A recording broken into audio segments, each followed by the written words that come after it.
రామావమాం శ్రీమాతృ సభాయే చ నమః. నవాహ్నిక దీక్ష, ఆధ్యాత్మిక రామాయణ ప్రవచన నవాహ్నిక దీక్ష, అలాగే వాల్మీకి రామాయణ పారాయణ నవాహ్నిక దీక్ష ఏకకాలను ఆరంభించి 9 రోజుల పాటు ఈ యజ్ఞం కొనసాగించాలి అనుకున్నారు. అందుకే నవాహ్నిక దీక్ష అంటున్నాం. కావూరు సోదరులు రామదత్తు గారు, అలాగే ఆత్మారాము గారు, ఇంకా వారి కుటుంబ సభ్యులు కూడా ఇది ఒక యజ్ఞంలా భావించి ఒక కుటుంబ కార్యక్రమంలాగా, సభా కార్యక్రమం కాకుండా కుటుంబ కార్యక్రమంలాగా మొత్తం బంధువులను మిత్రులందరూ కూడా కలిసి కూర్చున్న చోట ఇంట్లోనే చక్కని కార్యక్రమాన్ని నిర్వహిస్తూ ఉన్నారు. 9-2-18 ప్రసంగాలు, 17 ప్రసంగాలే. ఇప్పుడు ఆఖరి పూట 9వ రోజు ఈ 18వ ప్రసంగంలోకి, అంటే 18వ పూట కార్యక్రమంలో అడుగు పెడుతూ ఉన్నాం. ఉదయం ఉత్తరాఖండ ఒక 5 సర్గల వరకు చెప్పుకోవడం జరిగింది. 9 సర్గల్లో ఇంకా 4 సర్గలతో ఈ ఉత్తరాఖండ పూర్తి అయితే ఈ యజ్ఞం కూడా ఇక్కడికి పూర్తయినట్లే.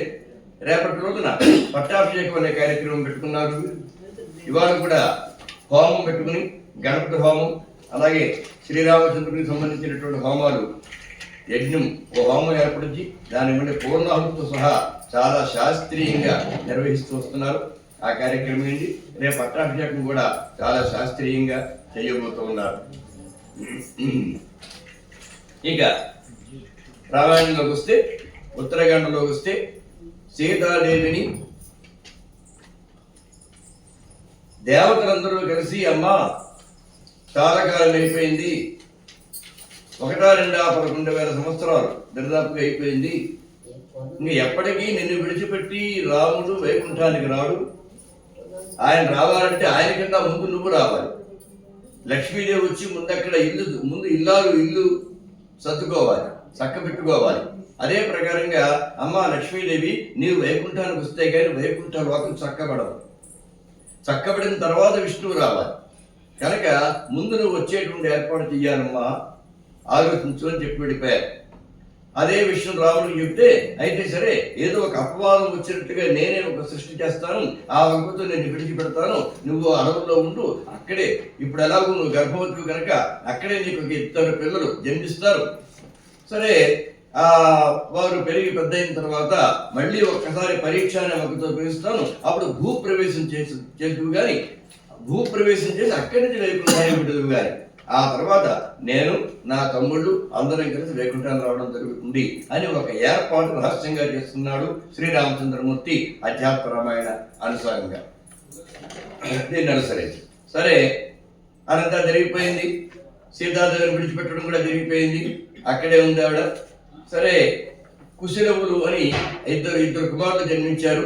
పెద్ద కుమారుడికి కుశుడు అని, రెండో కుమారుడికి లవుడు అని 2 పేర్లు పెట్టడం జరిగింది. ఎవరు? వాల్మీకి మహర్షి పెట్టాడు. రామచంద్రమూర్తి వశిష్ఠుడు పెట్టాడు. ఇక్కడ ఈ కుశలవులకు వాల్మీకి మహర్షి ఆ పేర్లు పెట్టడం జరిగింది. సరే ఒకనాడు జవన మహర్షి, ఆయనతో పాటుగా ఇంకా చాలా మంది మునీశ్వరులు శ్రీరామచంద్రమూర్తిని దర్శించడం కోసం వచ్చారు. శబర మహర్షి అంటే ఆయన ఒక అసామాన్యమైనటువంటి మహర్షి, మామూలు వాడు కాదు. ఆయన నీళ్ళలో యమున నది, గంగా నది, ఈ 2 కలిసిన సంగమ ప్రదేశంలో ఆయన లోపలికి దిగిపోయి లోపలికి కూర్చుని తపస్సు చేస్తున్నాడు. ఆయన నీళ్ళల్లో ఒకసారి తెలియక పాపం ఈ జాలర్లు వచ్చి వల వేస్తే ఆ వలలో చిక్కుకున్నాడు. సరే పైకి లాగి కాలం పడిపోయి ఇదేదో పెద్ద చేపడ బరువు వస్తుంటే పెద్ద చేపడని అనుకున్నాము, మరి మీరు ఇందులో ఉన్నారు మాకు తెలియదు, మీరు లోపల ఉన్నారని మాకు తెలియదు, అయ్యా మా అపరాధం మన్నించండి, మళ్ళీ మీ చోటుకి మీరు వెళ్ళండి, మీ తపస్సు మీరు చేసుకోండి అంటే, అలా కాదయ్యా, లోపల నిజంగా ఇంత పెద్ద చేప పడి ఉంటే మీరేం చేసి ఉండేవారు అంటే, అదొక విచిత్రమైనది విశేషమైనది కనుక రాజుగారి దగ్గర తీసిన మామూలు బయట అమ్ముకుంటామండి, కానీ ఒక విలక్షణమైనటువంటిది విశేషమైనది ఏదైనా పడితే రాజుగారి దగ్గర పట్టుకెళ్ళి ఆయనకు అమ్ముకుంటాము, ఆయన చూపిస్తూ ఆయన ఏదో బహుమానిస్తాను అన్నమాట. అలా అయితే నన్ను కూడా తీసుకెళ్ళండి, నేను వింత వస్తున్నాయి కదా, ఎప్పుడు మీరు వల వేస్తే చేపలు పడతాయి కానీ మనుషులు పడరుగా, ఇప్పుడు పడ్డానుగా, తీసుకెళ్ళి ఆ మహారాజుని తీసుకెళ్ళమన్నారు, నహుష మహారాజు. ఆడ తీసుకెడితే అప్పుడు ఆయన చూసి ఇదేమిటండి, మీరేమిటి ఇలా వల్ల ఉన్నారేమిటి, వల్ల ఉంటే వీడు తీసుకురావడేమిటి, ఏదో ప్రమాదం ఏదో జరిగింది అంటే ఏదో పొరపాటు ఎవరో చేశారు, ఎవరు చెప్పండి మిమ్మల్ని వలలో వేసుకుని లోపల మీరు తపస్సు చేసుకుంటే మిమ్మల్ని వల వేసి పెట్టిన వాళ్ళు ఎవరో చెప్పండి, వాళ్ళు ఇప్పుడే మరణదండన విధిస్తాను అన్నాడు. అదేమిటయ్యా, వాళ్ళేదో చేపల కోసం వేసుకున్నారు, అప్పుడు నేను పడ్డాను వాళ్ళకి, కానీ వాళ్ళు నా కోసం వల వేయలేదు, ఆ వల్ల నేనే పడ్డాను కనుక నేను పడినందుకు పాపం నా బదులు ఏదైనా చేప పడుంటే కొంత ద్రవ్యం వచ్చేది కదా వారికి, దాని బదులు నేను పడ్డాను కనుక వారికి ఏదైనా ద్రవ్యం ఇచ్చి పంపించవయ్యా అన్నాడు. సరేనండి, అయితే ఎంతమంటారు, ఏమంటారు మామూలు ఇతనే అన్నాడు. సరే ఏదో 100 వరహాలు ఇస్తారు పట్టుకుని అన్నారు. అంటే నువ్వు నా విలువ 100 వరహాలు కట్టేవా అని అడిగాడు. ఏవో నా ఉద్దేశం అది కాదండి, ఏదో అప్పుడు చేపలు పట్టినోడు వచ్చాడు 100 వరహాలు అంటే ఎక్కువే కదా అనుకున్నాను, వాళ్ళైతే 1000 వరహాలు ఇస్తాను. అంటే నా విలువ 1000 వరహాలా అన్నాడు. అంటే 10,000 వరహాలు ఇస్తానని అన్నాడు. నా విలువ 10,000 వరహాలేనా అన్నాడు. 1,00,000 వరహాలు ఇస్తానని అన్నాడు. నా విలువ 1,00,000 వరహాలేనా అన్నాడు. అయితే ఒక పని చేద్దామండి, ఇంక మీరు ఏంటో నాకు అర్థం అవట్లేదు, నా రాజ్యంలో సగం రాజ్యం ఇచ్చేస్తాను. అంటే అర్ధరాజ్యమా నా విలువ అన్నాడు. అయితే పూర్తి రాజ్యం ఇచ్చేస్తాను. నువ్వెంత, నీ రాజ్యం ఎంతయ్యా, నా తపస్సు ముందు మేము మునీశ్వరులం, నీ రాజ్యంతో నాకెలా విలువ కడతావు అన్నాడు. ఇంకా ఏం చేయాలో అర్థం కాబట్టి ఎంత చేసిన చివరికి రాజ్యం నన్ను నేను ఇచ్చేసుకుంటా అన్నాడు. నేనేం చేసుకుంటాను, వాడేం చేసుకుంటాను, మరి ఏం చేయాలో అర్థం కాదు.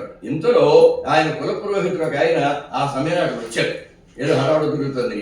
అప్పుడు స్వామి, నేనేదో ప్రమాదంలో ఇరుక్కున్నానో లేదా మంచి జరిగిందో చెడు జరిగిందో నాకే అర్థం కావడం లేదు, ఇలా జరుగుతుంది. ఆయన చవన మహర్షి ఏ మాత్రం తేడా వచ్చినా చెప్పేస్తాడు, నన్ను ఈ ప్రమాదం నుంచి మీరే బయటపడేయాలి అంటే అప్పుడు ఆయన చెప్పాడు అన్నాడు, ఇలా కాదయ్యా, ఆయన ధనంతోనూ రాజ్యాలతోనూ ఎలాగ నువ్వు విలువ కడతావు అలా కట్టకూడదు, గోవుతో మాత్రమే విలువ కట్టాలి. గోవుతో తోగినవాడు లోకంలో ఎవరు ఉండరు, గోవు కంటే విలువైన వాడు ఎవరు ఉండరు, అందుకని ఆయనకి బదులుగా గోవునిస్తానని చెప్పు. అప్పుడు ఒప్పుకుంటాడు. వెంటనే ఆయన, అయ్యా మీకు బదులుగా ఆయన గోవునిస్తానండి అన్నాడు. చాలా మంచి పని, ఇప్పుడు సరైన దానికి వచ్చావు, అలాగే అని మళ్ళీ వాళ్ళ గురించి మీకు ఎంతో ధనం వస్తుంటే అని ఇతరుడు కూడా చెప్పాడు. వాళ్ళకి ఎంత ఇవ్వాలో అంతగా అంతకు మించి అవసరాన్ని మించి ధనం ఉంటే ధనాన్ని ఎలా ఉపయోగించుకోరు కూడా వాళ్ళకి తెలియదు. రాజ్యం ఇచ్చేస్తారు, రాజ్యం నీది కాదు, ప్రజారాజ్యం, అది ప్రజలది రాజ్యం అంటే నువ్వెవరు ఎవరు పడితే వాళ్ళకి ఇచ్చేసేయడానికి అది పద్ధతి కాదు. కనుక ఇప్పుడు నువ్వు ఇచ్చేది నా సంకల్పంతో గోవునిస్తున్నావు కనుక ఆ గోవు చాలా మంది పిల్లలు పెట్టి ఆ గో సంపద బాగా పెరిగి ఓ పెద్ద కొన్ని మందల ఒక ఆల మందకు అతను అధిపతి అయిపోతాడు, చాలా చాలా సంపన్నుడు అవుతాడు. ఆ సంపన్నంతా కష్టార్జితంతో వచ్చినట్టు అవుతుంది, అంతే ఊరికి తేరగా వచ్చేసినట్టు అవ్వదు. ఊరికే తేరగా ఎవరికి కూడా సులభకూడదు, అది సద్వినియోగం కాదు. కనుక వాళ్ళకి అలా ఏమంటారు. ఇది ఈ చరిత్ర అంతా మనకి భారతంలో ఉంది. నేనేం చేశానంటే గోభాగవతము అనే పేరుతోటి ఒక 500 పద్యాల కావ్యం రాశాయి మచ్చిగారు అని, దానికి కొన్ని పురస్కారాలు కూడా వచ్చాయి. అందులో గోవు ప్రధానంగా ఉన్నటువంటి చరిత్రలు 4 చరిత్రలు తీసుకున్నాను.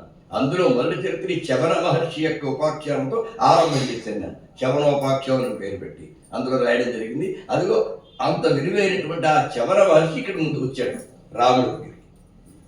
వచ్చి మహానుభావం మీరు వచ్చారు, ఇంకా చాలా మంది మునీశ్వరులను వెంట పెట్టుకుని వచ్చారు, ఏమిటి సంగతి, నేను మీకు ఏమి చేయగలవాను అని చెప్పేసి అంటే, ఏం లేదయ్యా, మధువు అనేటువంటి పేరు కలిగినటువంటి ఒకడు ఉన్నాడు, రాక్షసుడు అవ్వడానికి, కానీ చాలా మంచివాడు, చాలా ఉత్తముడు, పూజా పురస్కారాలు తపస్సులు అవి చేసుకుంటూ ఉంటాడు. అంటే రాక్షస జాతిలో పుట్టినంత మాత్రం చేత అందరూ చెడ్డవాడు కావాలని ఏమీ లేదు. సరే, అతనికి కొంతకాలానికి ఏమైంది, ఒక కుమారుడు పుట్టాడు, అతని పేరు లవణాసురుడు. ఇతనికి రావణుని యొక్క చెల్లెలైనటువంటి కుంభీనసినిచ్చి పెళ్లి చేశారు, కుంభీనసి అని. ఈ స్వర్పణ కాకుండా వేరే ఉంది. వాళ్ళకు కుమారుడు పుట్టాడు, అతని పేరు లవణాసురుడు. తండ్రి ఎంత సన్మార్గుడో కొడుకు అంత దుర్మార్గుడు, పూర్తి వ్యతిరేకుడు. ఇంకా అంతసేపు బ్రాహ్మణులను హింసిస్తాడు, మునీశ్వరుని హింసిస్తాడు, యజ్ఞాలు యాగాలు పాడు చేస్తాడు. వాడితో దుర్మార్గుడు గాని, దుర్దక్షుడు గాని, దేవబ్రాహ్మణ హింసకుడు గాని మరొకడు కూడా లేడు. వాడి బాధలు భరించలేక ఆ ప్రదేశం వదిలేసి మేము చాలా దూరం వచ్చేస్తున్నాం, అక్కడ ఉండలేకపోతున్నాం, కనుక అతను నువ్వేనా చెయ్యాలి అంటాడు. సరే, అయితే నేను వచ్చి వాడి దగ్గర చూస్తాను అంటాడు. మీరందరూ నిశ్చింతగా పెట్టుకోండి, అతను నేను సంహరిస్తాను అని రాముడు అభిజయిస్తాడు. ముందే అనుకున్నాడుగా, అభయం సర్వభూతేభ్య దదామి ఏతద్ ప్రథమమ అని చెప్పినవాడు కదా, అందుకని పెడతానంటాడు. అప్పుడు భరతుడు వచ్చి, అన్నయ్య ఏదో ఒక రాక్షసుడు వీడే పెద్ద రావణాసుడు లాంటి వాడే కాదు కదా, ఇలాంటి వాడు చంపడం కోసం అని చెప్పేసి పెద్దగా వెళ్ళడం ఎందుకు, నేనే పెడతాను అన్నాడు. వెంటనే శత్రుఘ్నుడు వచ్చి, అన్నయ్య 14 సంవత్సరాల పాటు అరణ్యంలో ఉండి ఆ తర్వాత మళ్ళీ రావణాసుడితో యుద్ధం చేయవలసి వచ్చి నువ్వు అలాగే లక్ష్మణుడు ఇద్దరు కూడా చాలా చాలా శ్రమపడ్డారు. ఇంకా భరతుడు ఈ 14 ఏళ్ళు రాజ్యం చేసి ఇతను చాలా శ్రమపడ్డాడు. కాషాయ వస్త్రాలు అదే నారపట్లు కట్టుకొని నేల మీద పడుకున్నాడు. ఇంకా ఏ కష్టం పోకుండా ఊరికి అలా కాలం గడిపేస్తున్నామని నేనే ఉన్నాను. ఈ అవకాశం నాకు ఇవ్వండి, ఆ రావణాసురుణ్ణి నేను చంపుతాను అన్నాడు. అయితే ఒక పని, అతను చంపేసి అదే రాజ్యంలో నువ్వు పట్టాభిషేకం ఇప్పుడే ముందే పట్టాభిషేకం నీకు చేసేస్తున్నావు, అంటే వాళ్ళు చంపేసి దాన్ని రాజధానిగా చేసుకుని, అంటే మధురా నగరం అనమాట. ఆ మధు పేరు మీద మధురా నగరం దాని పేరు పెట్టి పెట్టారు. ఆ మధువు చాలా గొప్పవాడు కదా, అతని పేరు మీద మధురా నగరం అని పేరు పెట్టి దాన్ని రాజధానిగా చేసుకుని నువ్వు రాజ్య పరిపాలన చేస్తూ అక్కడే ఉండిపోవన్నాడు.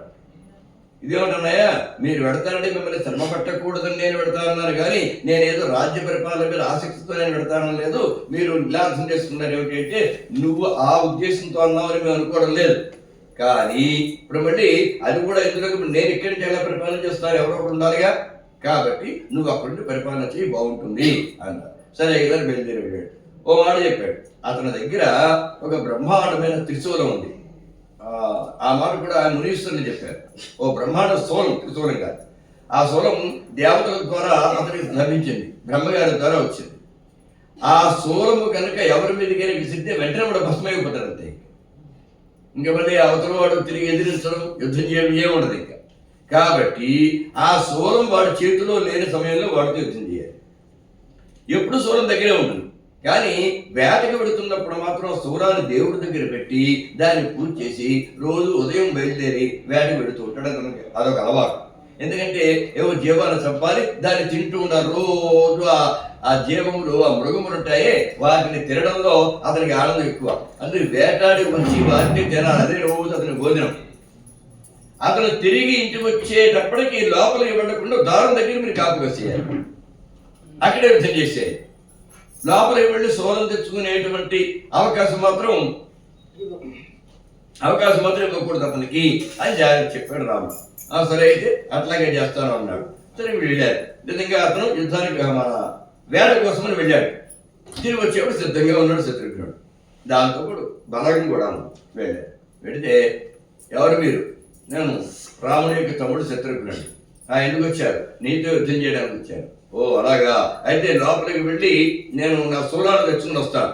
అదేం కుదరదు, ఇప్పుడు నీ దగ్గర ఆయుధాలు ఉన్నాయి కదా. ఏ ఆయుధం ఉంటే ఏమిటి, వీడికి ఆయుధం ఉంటే సరిపోత, ఫలానా ఆయుధమే ఉండాలని ఏం లేదు కదా. కనుక మాతో యుద్ధం చేసి మమ్మల్ని గెలిస్తేనే లోపలికి వెళ్ళనము అని అడ్డుకున్నారు.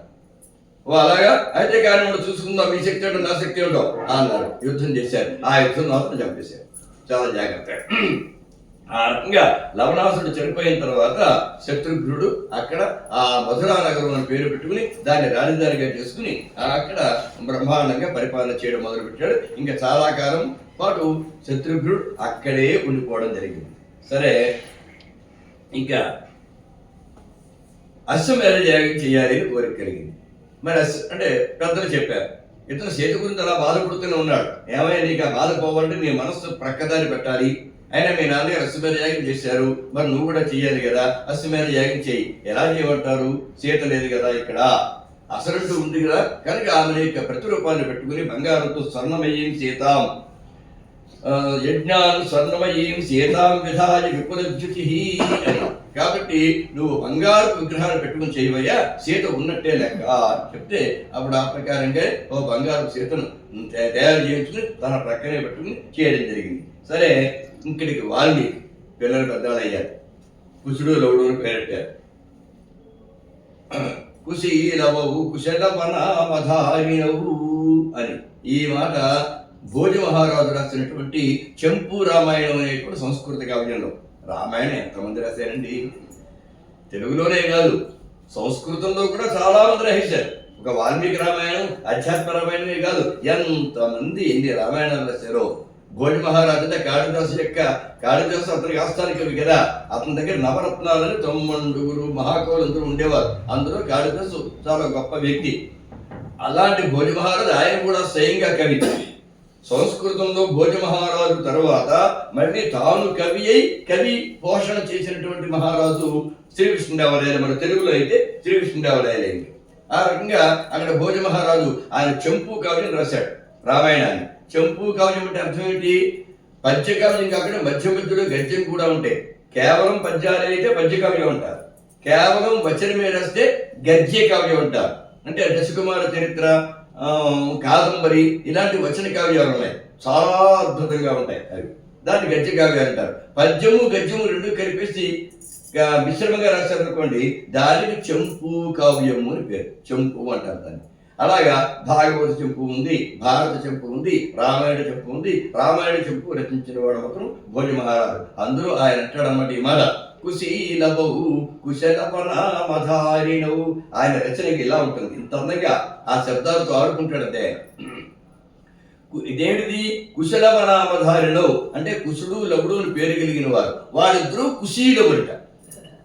కుశలవులు కుశీలవులు. కుశీలవులు అంటే గాయకులు అని అర్థం. చూడండి అంత గొప్పగా చేశాడు. కుశలవులు ఇద్దరు కుశీలవులు అన్నాడు అంతే. కుశలవ అంటే అర్థం వేరే వ్యక్తులు, కుశీలవులు అంటే గాయకులు అర్థం మారిపోయింది. కుశీలవవు కుశలపనామధారిణవు. చిన్నప్పుడు ఉన్నది వాల్మీకి మహర్షి తపోవనంలో కదా. వాల్మీకి ప్రత్యేకమైన శ్రద్ధతోటి వాళ్ళిద్దరిని మంచి సుశిక్షితులు చేస్తున్నాడు అక్కడ. అందుకని వేదాధ్యయనం చేశారు, శాస్త్రాధ్యయనం చేశారు. అలాగే రాజకుమారులను ఆయనకి ఎలాగో తెలుసు కాబట్టి వాళ్ళందరికీ బ్రహ్మాండమైన రాజ విద్యలు అంటే యుద్ధ నీతి, దండనీతి, ఆర్థిక శాస్త్రం ఇలాంటివన్నీ కూడా చెప్తున్నాడు. అలాగే షట్శాస్త్రాలు కూడా చెప్పారు. దాంతో పాటు సంగీత శాస్త్రాన్ని కూడా చెప్పారు బ్రహ్మాండంగా. చెప్పిన తర్వాత ఈ వాల్మీకి మహర్షి తాను స్వయంగా రచించినటువంటి ఆ రామాయణం అంతా కూడా ఈ కుశలవుల చేత గానం చేయించారు. మొత్తం మొదలు పెడితే చివరి దాకా గానం చేస్తుంటూ వెళ్ళిపోవడమే. ఆ గానంతో ఊరూరా వారవారా గానం చేస్తూ ఉంటే అందరూ మురిసిపోయి అక్కడ అందరూ కూడా అన్నారు ఏమంటే, మేము మునీశ్వరులు చెప్పారు. కొంతమంది మునీశ్వరు వాళ్ళు ఏమన్నారంటే, మేము దీర్ఘాయుష్మంతులం అంటే ఎప్పుడో కొన్ని 100,000 సంవత్సరానికి బతుకుంటున్నవాడు కనుక ప్రపంచంలో మేము ఎన్నో చూసాం. ఆ చూసిన వాళ్ళలో గంధర్వేష్వ్య కిన్నరేషు భువివా దేశే దేవేషు దేవాలయే పాతాళేషు అథవా చతుర్ముఖ గృహే లోకేషు సర్వేషు చ అస్మాభిః చిరజీవిభిః చిరతరం దృష్ట్వా దిశః సర్వతః నాజ్ఞాయీ దృశగీత వాద్యగరిమా నాదర్శి నాశ్రావిచ. మేము చాలా ఏళ్ళగా ఉంటున్నాం కదా, మేము చూడని ప్రదేశాల్లో మా ఎరుగని వారు లేరు. ఎంతో మంది గాయకులు ఎన్నో రకాల పాడుతుండగా విన్నాను. గంధర్వ లోకంలో కానీ, కిన్నర లోకంలో కానీ, భూలోకంలో కానీ, దేవలోకంలో కానీ, పాతాళ లోకంలో కానీ, బ్రహ్మలోకంలో కానీ ఎక్కడా కూడా ఇటువంటి గానం మేము వినలేదు అని చెప్పారు. ఇలాంటి గానం ఒకటి ఉంటుందని మాకు ఎరుక రాలేదు, మేము ఎప్పుడు చూడలేదు, ఎప్పుడు వినలేదు, చూడలేదు, మాకు తెలియను లేదు. అంత గొప్ప గానం అని మునీశ్వరులందరూ కూడా ప్రశంసించారు. అంత గొప్ప గాయకులు వారు ఆనాడు. సరే, అలా ఇక్కడ ఎలాగో యజ్ఞం ఒకటి జరుగుతుందిగా, అలాగే అశ్వమర్యాగులు యజ్ఞం జరుగుతున్నారు. ఇదేదో మనకి ఈ యజ్ఞంలో వాళ్ళు గుర్రాన్ని కట్టు బయటకు వదిలినట్టు, ఆ గుర్రం ఏమో సరిగ్గా కుశలవులే కట్టేసినట్టు. అప్పుడు అక్కడ యుద్ధానికి శత్రుఘ్నుడు వెళ్ళాడు, ఓడిపోయాడు. లక్ష్మణుడు వెళ్ళాడు, ఓడిపోయాడు. భరతుడు వెళ్ళాడు, ఓడిపోయాడు. అప్పుడు రాముడు వచ్చాడు. వారి మధ్య యుద్ధం జరగబోతూ ఉంటే హనుమంతుడు వచ్చాడు, సీతాదేవి వచ్చింది, ఆపేసింది. ఇదంతా మనకి లవకు సినిమాలో మనం చూసినటువంటి చరిత్ర. అదేమి కూడా ఇందులో ఉండదు. ఎందుకంటే ఇక్కడ ఒకటే రహస్యం ఏంటంటే, గుర్రాలు ఎవరు కట్టాలి అంటే రాజులే కట్టాలండి. ఎవరి బృందాలు కట్టేస్తే కుదరదు. అలాగే వీళ్ళు రాజు కుమారులు అయి ఉండొచ్చు. రాజులు అంటే రాజకులను పుట్టేస్తే రాజులు అయిపోరు. వాళ్ళు రాజ పరిపాలకులు అయి ఉండాలి. క్షత్రియ రాజ పరిపాలకులు అయి ఉండాలి.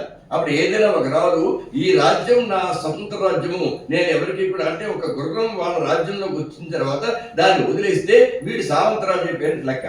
అప్పుడు ఎవరి గుర్రమో వాళ్ళకి కప్పం కడుతూ ఉండాలి. అంటే పన్ను సంవత్సరానికి మా రాజ్యం తరపున, మా మండలం తరపున వాళ్ళకి ఎంత రాజ్యం ఉంటే అంత మేము ఇస్తుంటాము అని వాళ్ళ సామంతరాజుల కింద లెక్క. కానీ ఇప్పుడు వీడికి రాజ్యమే లేదు కదా, వీడి గుర్రాన్ని కట్టడం ఏంటి అంటే దాని కుదరదు. అక్కడ గుర్రాన్ని కట్టడము లేదు, శత్రుఘ్నుడు ఇక్కడ లేను లేడు, ఉన్నది భరతుడు లక్ష్మణుడే, అక్కడ యుద్ధాలు లేవు, ఏమీ లేవు. వేరే చోట గుర్రాలు అయితే వాళ్ళ యుద్ధాలు జరుగుతాయి తప్ప ఇక్కడ కుశలవులకి శ్రీరాముడికి యుద్ధం అట్లాంటివి ఏం జరగలేదు. కుశలవుల గుర్రాన్ని కట్టలేదు.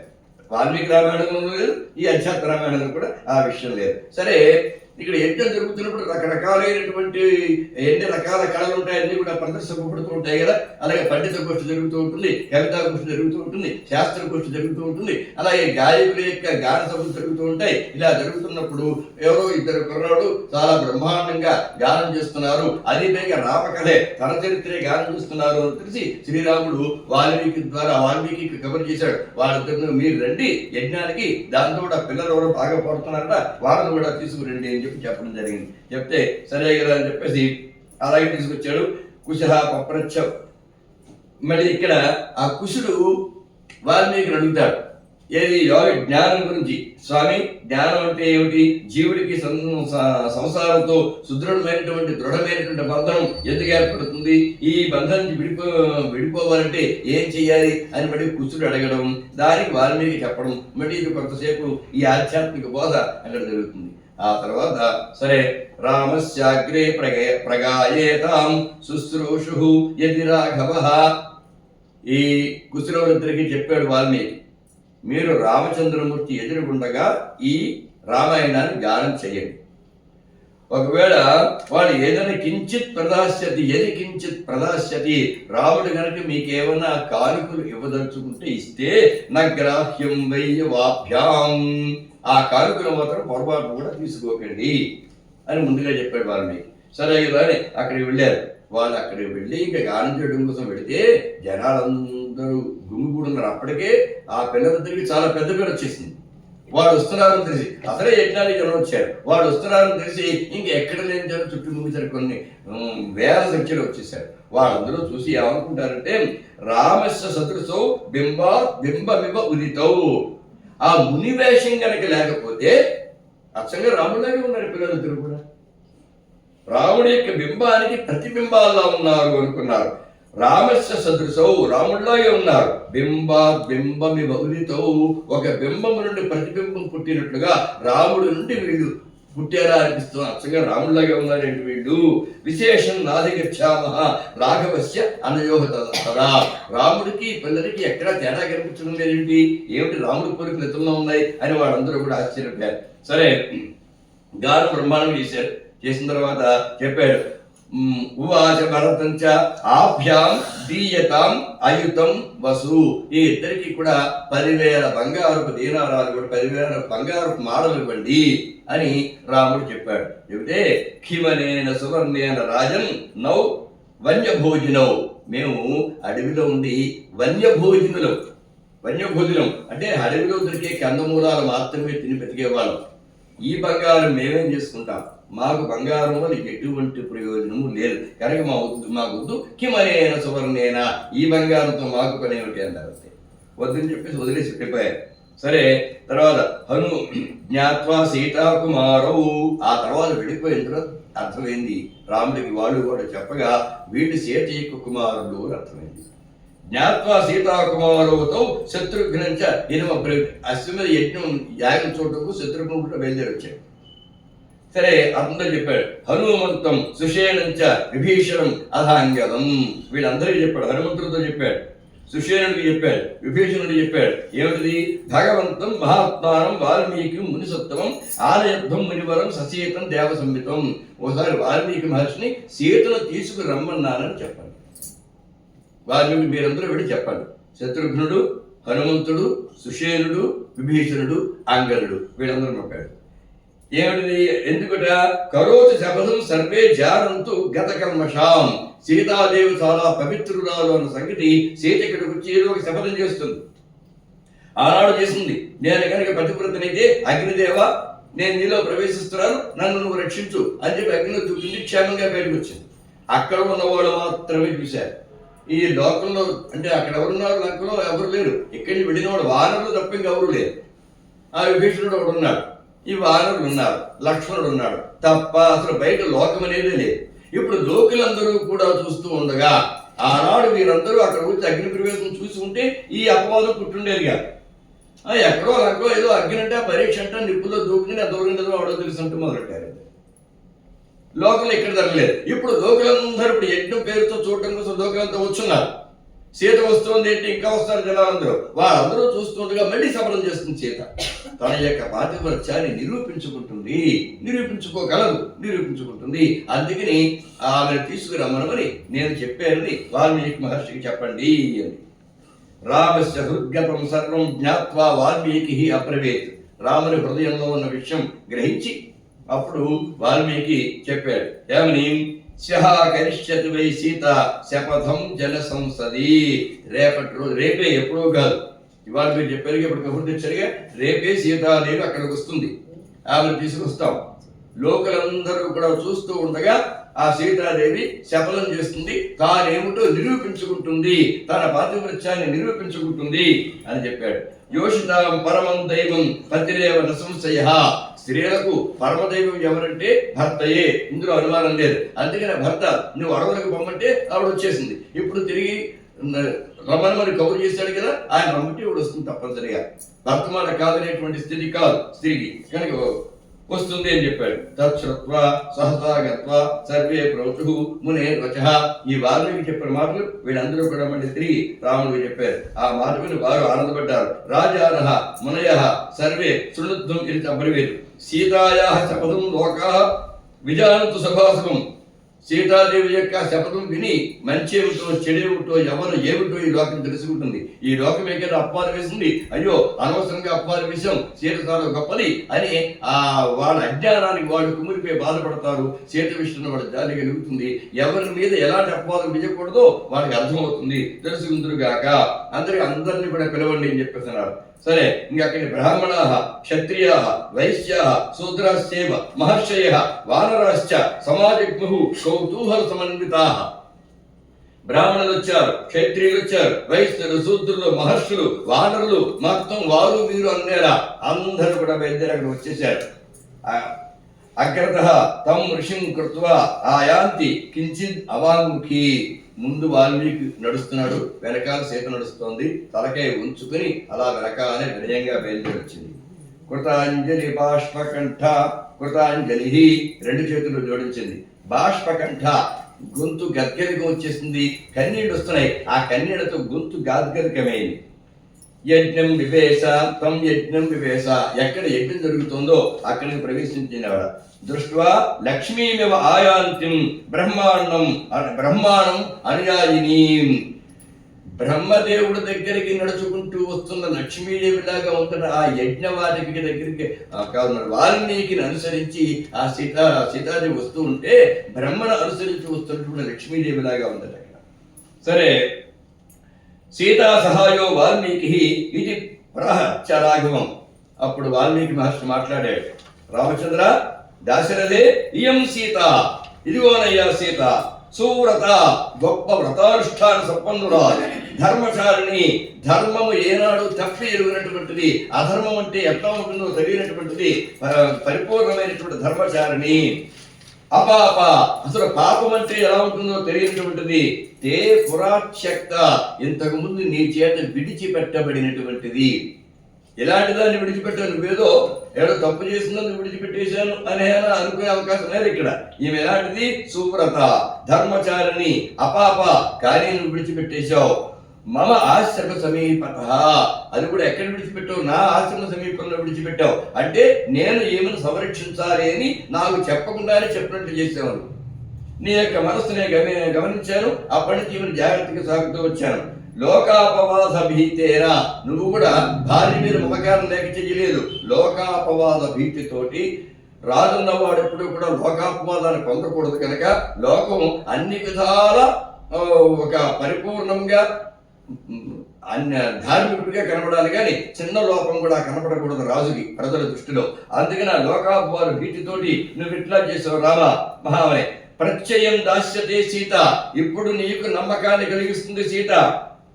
నీకే కాదు, లోకం అంతటికీ కూడా నమ్మకాన్ని కలిగిస్తుంది సీత. అనుజ్ఞాతం అర్హసి, అనుజ్ఞయి, నువ్వు అంటే తానేమిటో నిరూపించుకుంటుంది. ఇమౌతు సీతా తనయో, ఇంకా ఇక్కడ ఉన్నారే ఈ ఇద్దరు ఎవరో కాదు, కేవలం ఋషికుమారులు అనుకుంటున్నావేమో, వీరేదో గాయకులు, కేవలం గాయకులు అనుకుంటున్నావేమో. సీతా తనయౌ, ఇద్దరు సీతాదేవి యొక్క కుమారులే. ఏమో యమల జాతకౌ, కవల పిల్లలు ఇద్దరు కూడా కవలలుగా పుట్టారు. సుతవుతు తమ దుర్ధర్షం, ఇంకా ఎవరు కూడా వీళ్ళని భేదించలేరు. అన్ని రకాల విద్యలు కూడా తెలిసినటువంటి వీళ్ళు అసాధ్యులు. అది దుర్ధర్షం అంటే అసాధ్యులు అనమాట. తథ్యం ఏతద్ బ్రవీమితే, నేనంతా నిజమే చెప్తున్నాను, అబద్ధం చెప్పడం లేదు. ప్రచేతస అహం, నేను ప్రచేత వంశానికి చెందినవాడిని. ప్రచేతసుని యొక్క వంశంలో నేను 10వ వాడిని. దశ మహాపుత్ర, ప్రచేతసుని యొక్క కుమారుల్లో నేను 10వ కుమారుణ్ణి. రఘుకులోద్వహ అనృతం న స్మరాం యుక్తం, పుట్టి బుద్ధిరిగిన తర్వాత ఇంతవరకు నేను ఒక్క అబద్ధం కూడా చెప్పలా. నాకు జ్ఞానం వచ్చిన తర్వాత, నేను ఒక మహర్షిని అయిన తర్వాత ఈనాటి వరకు అబద్ధం అంటే ఎలా ఉంటుందో నా నోట రాలా. కనుక ఇప్పుడు నేను చెబుతున్నదంతా కూడా సత్యమే. అనృతం నస్మరామి వక్తం, నేను ఎక్కడ అబద్ధం చెప్పిన జాడం లేదు. తదా ఇమౌ తవ పుత్రకౌ, కనుక ఎప్పుడు సత్యం మాత్రమే పలికే నా నోటితో చెబుతున్నాను, ఈ ఇద్దరు నీ కుమారులే. ఎందుకంటే సీత వెళ్ళేటప్పుడు గర్భవతి,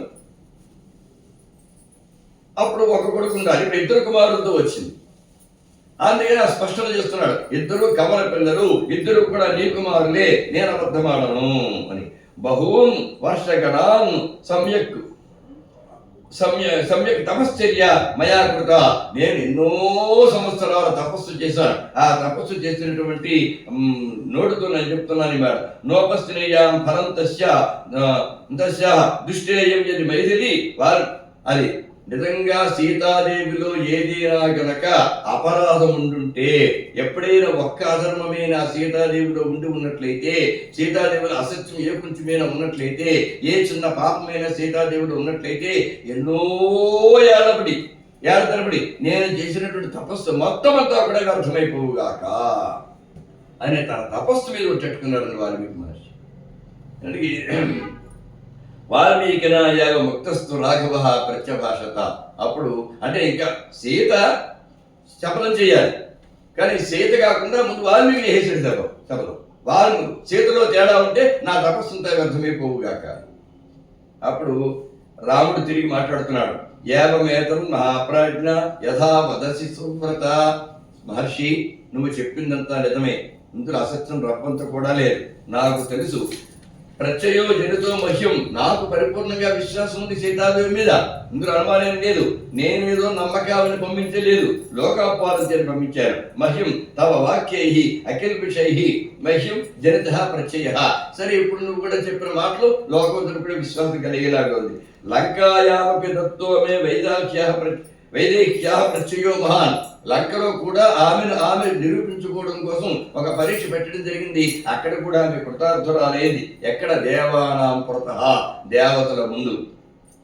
మందిరే సంప్రవేశిత, అప్పుడే ఆ మందిరంలోకి రావడం జరిగింది. సరే, ఇప్పుడు మళ్ళీ ఈ లోకం ముందు కూడా జరగాలి కదా, ఈ లోకులు చూడాలిగా. సేయం లోక భయాత్తు బ్రహ్మన్ అపాపాపి సతీపుర సీతామయ పరిత్యక్త.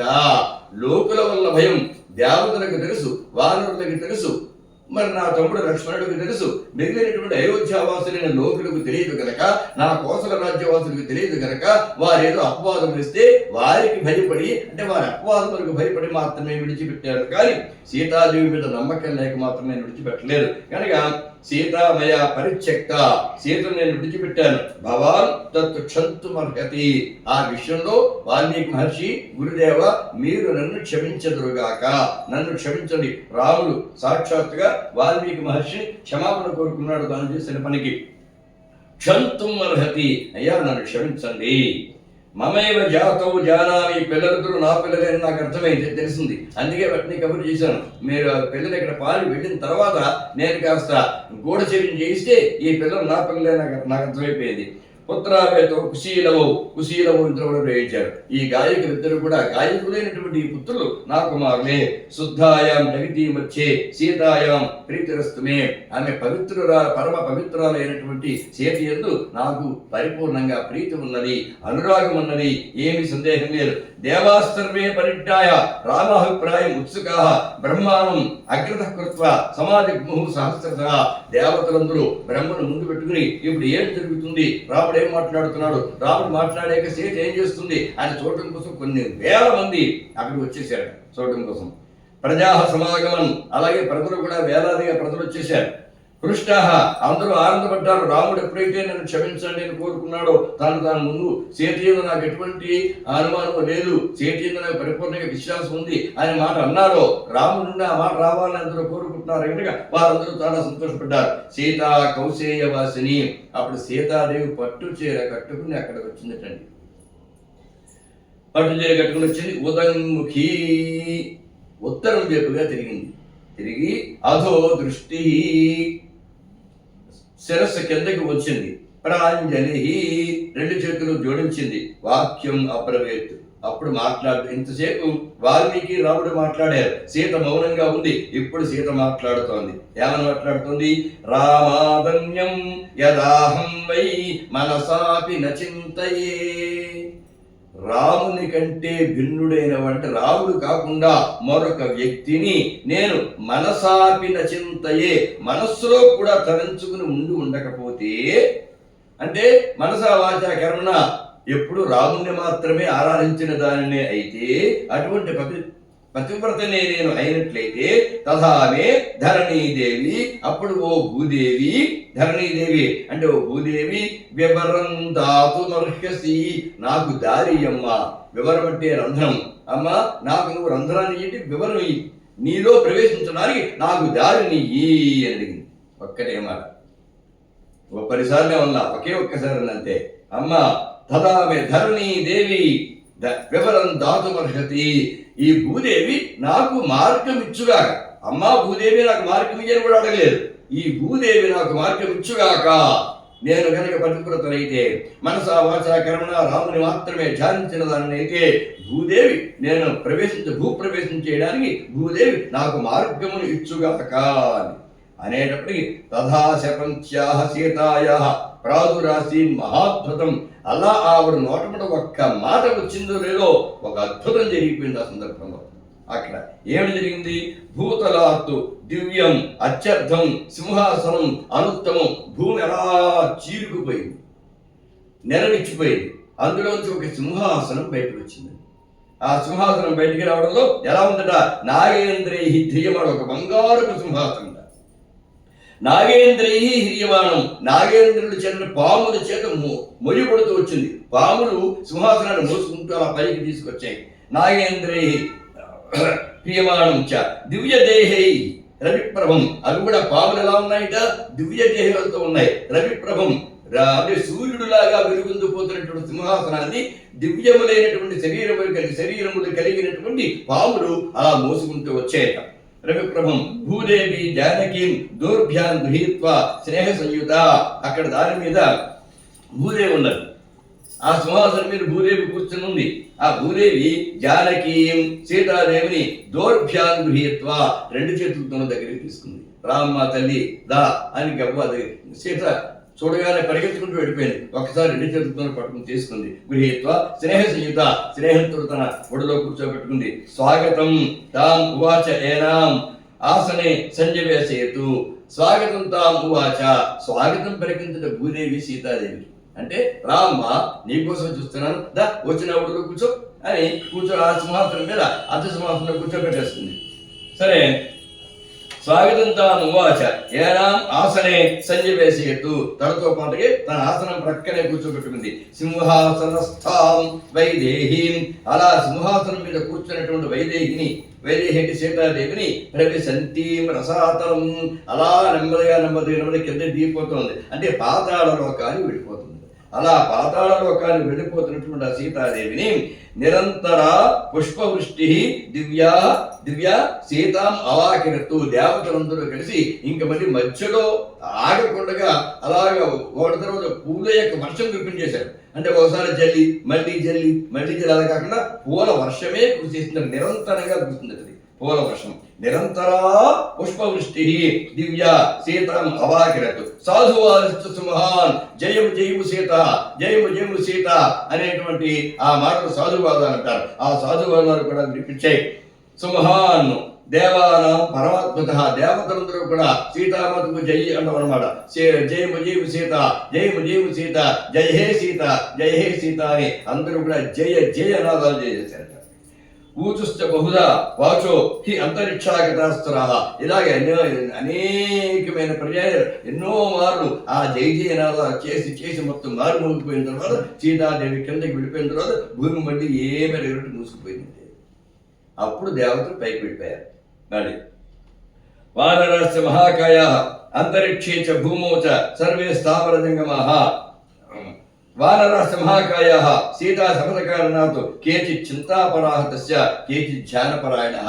ఏంటి సీత వాళ్ళు ఏదో అవుతున్నప్పుడు ఏదో అయింది. ఇక్కడ సీతాదేవి శపథం చేస్తుంది. అంతకుముందు నేను కనుక ప్రతివ్రతనైతే అగ్నిదేవ నన్ను రక్షించుకుంది వచ్చేసింది. ఇప్పుడు అలాగే చేస్తుంది అనుకుంటే భూప్రవేశం చేసింది ఏమిటి, కనబడకుండా అయిపోయింది అని ఒక్కసారి షాక్ అనమాట. ఇది ఇంకా దానికి అలాంటి మరి ఏమన్నా తెలియక మాట్లాడుతున్నాను నేను. ఇంకా అసలు వాళ్ళు ఒక్కసారి విస్మయానికి గురయ్యారు. ఏం చేయలేదు తెలియలేదు.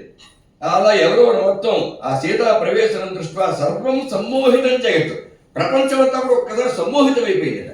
ఏమనాలో కూడా తెలియలేదు. ముహూర్తం మాత్రం తత్సర్వం ఒక్కసారి అందరూ మౌనం వహించేశారు. ఎవరికి ఏమి అర్థం కాలేదు. దేవతలు జయనాదాలు చేశారు కానీ మిగతా వాళ్ళందరూ మౌనం వహించారు. ఏమనాలో కూడా తెలియలేదు. ఎలా స్పందించాలో కూడా అర్థం కాలేదు ఎవరికి కూడా. అలాగే సీతా ప్రవేశనం దృష్ట్యా సర్వం సమ్మోహితం జగతు రామస్తు సర్వం జ్ఞాత్వైవ భవిష్యత్ కార్యగౌరవం అజానన్నివ దుఃఖేన సుశోచ జనకాత్మజాం. రాముడికి అన్నీ తెలిసి కూడా ఏం జరుగుతుందో కూడా తెలిసి కూడా ఏమీ తెలియని వాళ్ళలాగా పరివేదన చెందడం మొదలుపెట్టాట. దుఃఖం దుఃఖించడం మొదలుపెట్టాడు. అంటే ఇదిలా జరుగుతుందని తెలిసినా కూడా దుఃఖం వస్తుంది కదా.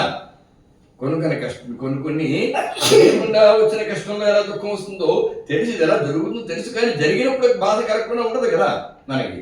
అలాగా ఒకటి లేదు దుఃఖాన్ని అభినయించాలి, మిగతా వాళ్ళు ఎవరికి తెలియకుండా ఉండాలంటే ఇది ఏ కారణం చేత అయితే ఆయన ఒక దుఃఖంలో సుశోచ చాలా శోకించేట జనకాత్మ దృష్టిలో పెట్టుకుని. బ్రహ్మణ ఋషిభి సార్థం బోధిత రఘునందన. అప్పుడు రాముడిని అందరూ కూడా ఓదార్చారట. బాధపడకయ్యా ఇదంతా కూడా కాల ఘటన దైవ ఘటన, ఎలా జరిగేది అలా జరుగుతుంది, ఆమె సంకల్పించి కావాలని అలా చేస్తుంది కదా, ఇంకా మనం ఏం చేయలేం అని చెప్పేసింది. ప్రతిబుద్ధ ఇవ స్వప్నాత్తు కలలోంచి మెరుకు వచ్చిన వాళ్ళగా అక్కడి నుంచి వారందరి యొక్క ఆ ఓదార్పుతోటి కాస్త తట్టుకున్నాడైనా సర్దుకున్నాడు. తదాది అప్పటి నుంచి మళ్ళీ కుశలవుని తన దగ్గర పెట్టేసుకున్నాడు, తీసేసుకున్నాడు. తదాది నిస్పృహ రామ సర్వభోగేషు సర్వదా. అప్పటి నుంచి అన్ని భోగాల్ని వదిలేసేట్టు శ్రీరాముడు. రాజుగారు రాజమందిరాల్లో ఉండాలి, రాజు మర్యాదలు పొందాలి తప్ప భోగాలన్నీ కూడా వదిలేసాడు. ఇంకా ఏ ఆత్మచింతాపరహ ఇంకా అక్కడి నుంచి ఆత్మచింతనం అనేది ప్రారంభమైంది. నిత్యం ఏకాంతే సముపస్థిత ఎప్పుడు ఒంటరిగా ఉంటున్నాడు, ఎవరితోనూ ఉండడు, ఎవరితోనూ మాట్లాడు. ఏదో ఆహార సమయంలో ఆహారం తీసుకోవడం, నీళ్ళు తాగడం, మళ్ళీ మామూలు కూర్చోవడం, ఏదో ఆ రాజ్య వ్యవహారాలు ఎలా చూడాలి అవి చూస్తూ ఉండడం అంతే తప్ప సరదాగా కూర్చుని అవ్వతోనూ కబుర్లు చెప్పడం లాంటి వ్యవహారాన్ని పక్కకి వెళ్ళిపోయాయి. ఏకాంతే ధ్యాన నిరతే ఏకదా రాఘవే సతి జ్ఞానివా నారాయణం సాక్షాత్ కౌసల్య ప్రియవాదిని. కౌసల్యాదేవి రోజు దగ్గర వచ్చింది. నాయన ఏంటిలాగా ఏకాంతంగా ఉంటున్నావు, ఎవరితోనూ మాట్లాడటం లేదు, సరే నేను నిన్నేం ఓదార్చగలను, జరిగిన విషయాన్ని నీకెంత ఓదనం నాకు అంత పదే, కానీ నీకు నాకు తేడా ఏమిటంటే నేను ప్రస్తుతం అవసాన దశకు వచ్చేసాను. పెద్దది అయిపోయాను, మొత్తం ఈ తల్లిదండ్రులు పెద్దవాడు అయిపోయాను. అవసానే మమాపి అద్య సమయ అభూత్ రఘుత్తమ. ఇంక నేను మన ఈ శరీరాన్ని వదిలిపెట్టే సమయం వచ్చేసిందయ్యా. కాబట్టి నాకు నా అద్యాపి బోధచ కృత్స్న భవబంధో నివర్తతే. ఈ సంసార బంధము నుండి విడిపడాలంటే ఏం చేయాలనే జ్ఞానం నాకు ఇప్పటికి కూడా అప్పుడు అవసరం వచ్చేసిన ఎప్పటికీ లేదు. ఇంతవరకు సంసారంలో కొట్టుమిట్టాడుతూ ఉన్నాను కనుక నాకు ఏదైనా జ్ఞానబోధ చెయ్యవయ్యా అని అడిగిందండి రాముణ్ణి కౌశల్య మాత. లోకంలో ఏ తల్లి ఏ పుట్టిన అడిగింది. అడిగితే అప్పుడు ఆయన చెప్తాడు, అమ్మా కర్మ జ్ఞానం భక్తి ఈ 3 యోగాలు ఉన్నాయి. అంటే మనం భక్తి జ్ఞానం వైరాగ్యాలు అంటాం కదా, అలాగే అక్కడ కర్మ జ్ఞానము భక్తి అని 3 యోగాలు ఉన్నాయి. కర్మాచరణం చేయాల్సిందే. ఇప్పుడు మనం చూడండి కింద హోమాలు అవి చేశాం, రేపు పట్టాభిషేకం అక్కడ హోమాలు ఉన్నాయి, ఇవన్నీ కర్మకాండం. కర్మలాగా చేయాల్సిందే.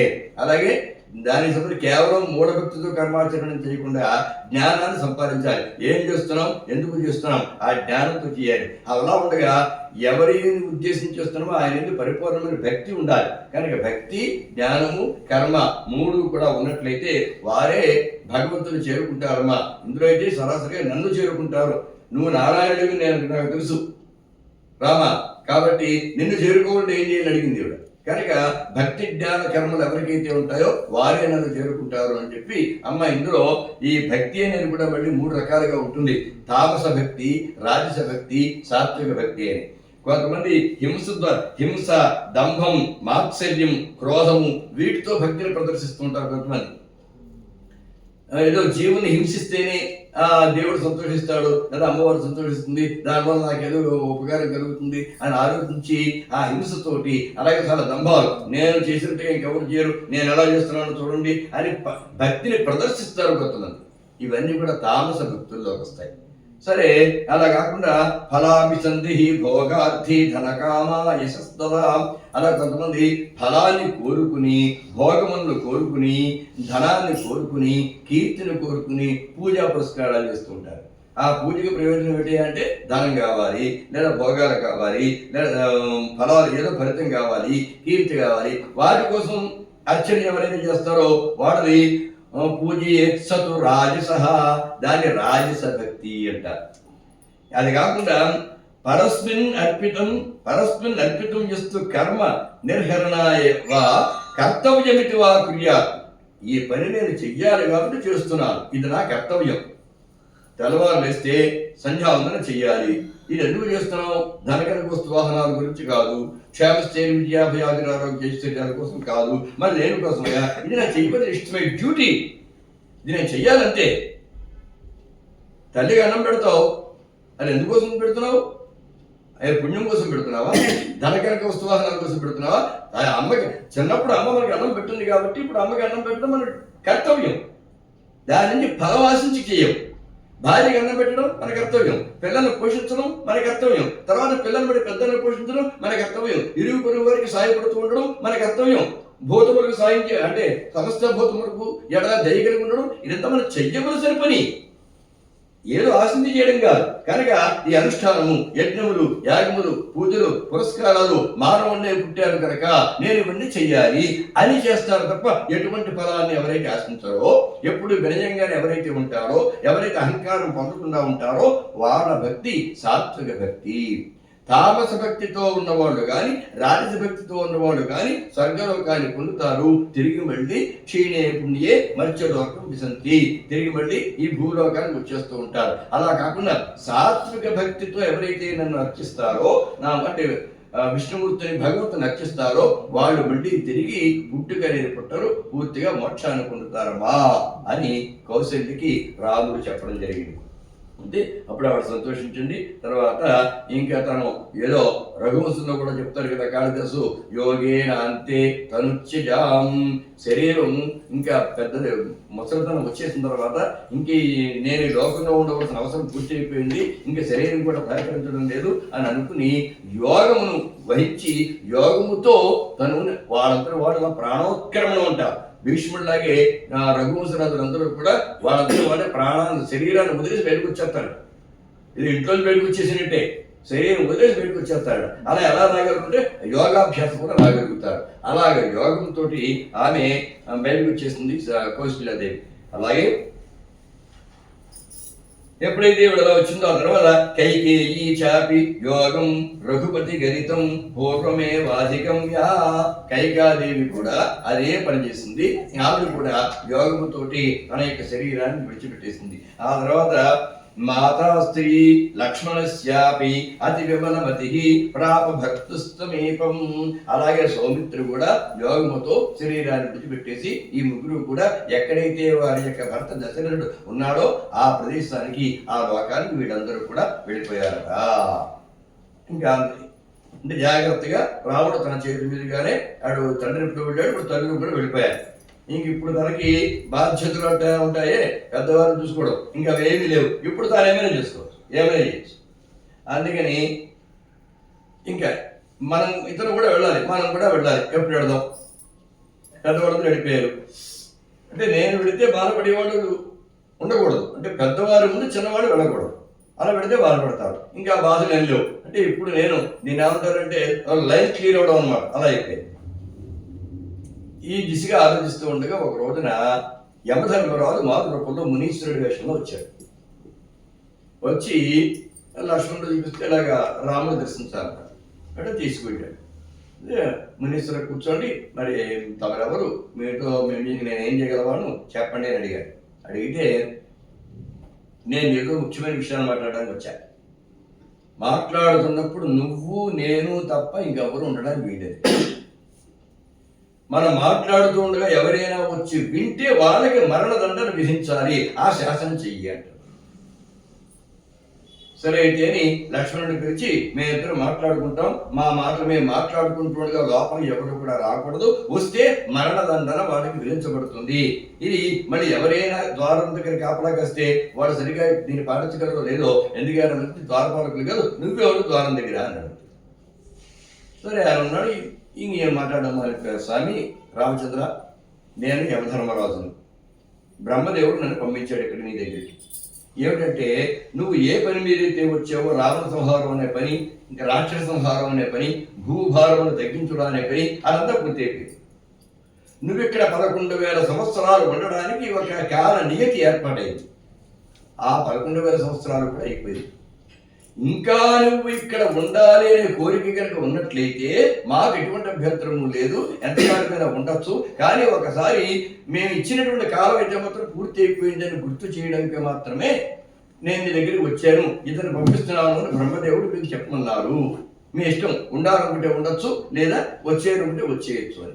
అప్పుడు రాముడు చిరునవ్వు నవ్వి, ఇంకా నాకు ఉండాలనే లేదు, మొత్తం అన్ని పనులు కూడా నేను వచ్చి ఏమేమి చెయ్యాలో, ఏమి నా కర్తవ్యంలో అవన్నీ అయిపోయాయి. మా తల్లిని విడిపోయారు, సీతాదేవి కూడా ముందే విడిపోయింది అక్కడికి, ఇంకెవరున్నారు నాకు. కాబట్టి నాకు ఉండాలని ఉద్దేశం లేదు. నేను కూడా ఒక సరైన రోజు చూసుకుని ఇంకా కొద్దిగా చేసుకోవాల్సిన చిన్న చిన్న పనులు ఉన్నాయి, అవన్నీ పూర్తి చేసేసి నేను కూడా వచ్చేస్తాను, నా మాట చెప్పండి అని అంటూ ఉండగా, ఇలాగ చర్చ జరుగుతూ ఉండగా అక్కడ దూర్వాస మహర్షి వచ్చాడు. భలే వస్తాడండి ఎక్కడైనా దూర్వాస.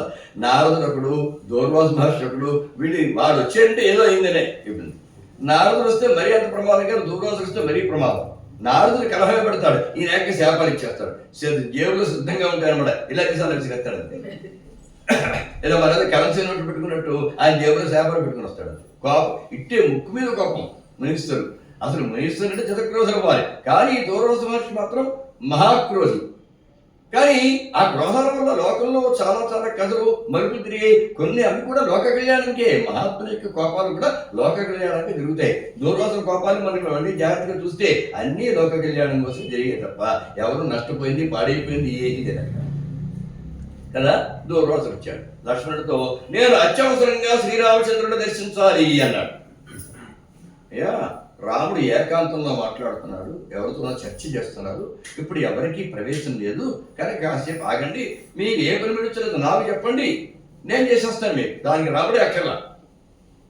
లేదు రాముడే కావాలి అంటే మరి కొద్దిసేపు ఉన్నాడు, ఇంకా వచ్చిన బయటికి వెళ్ళాక మేము పంపిస్తాను అన్నాడు.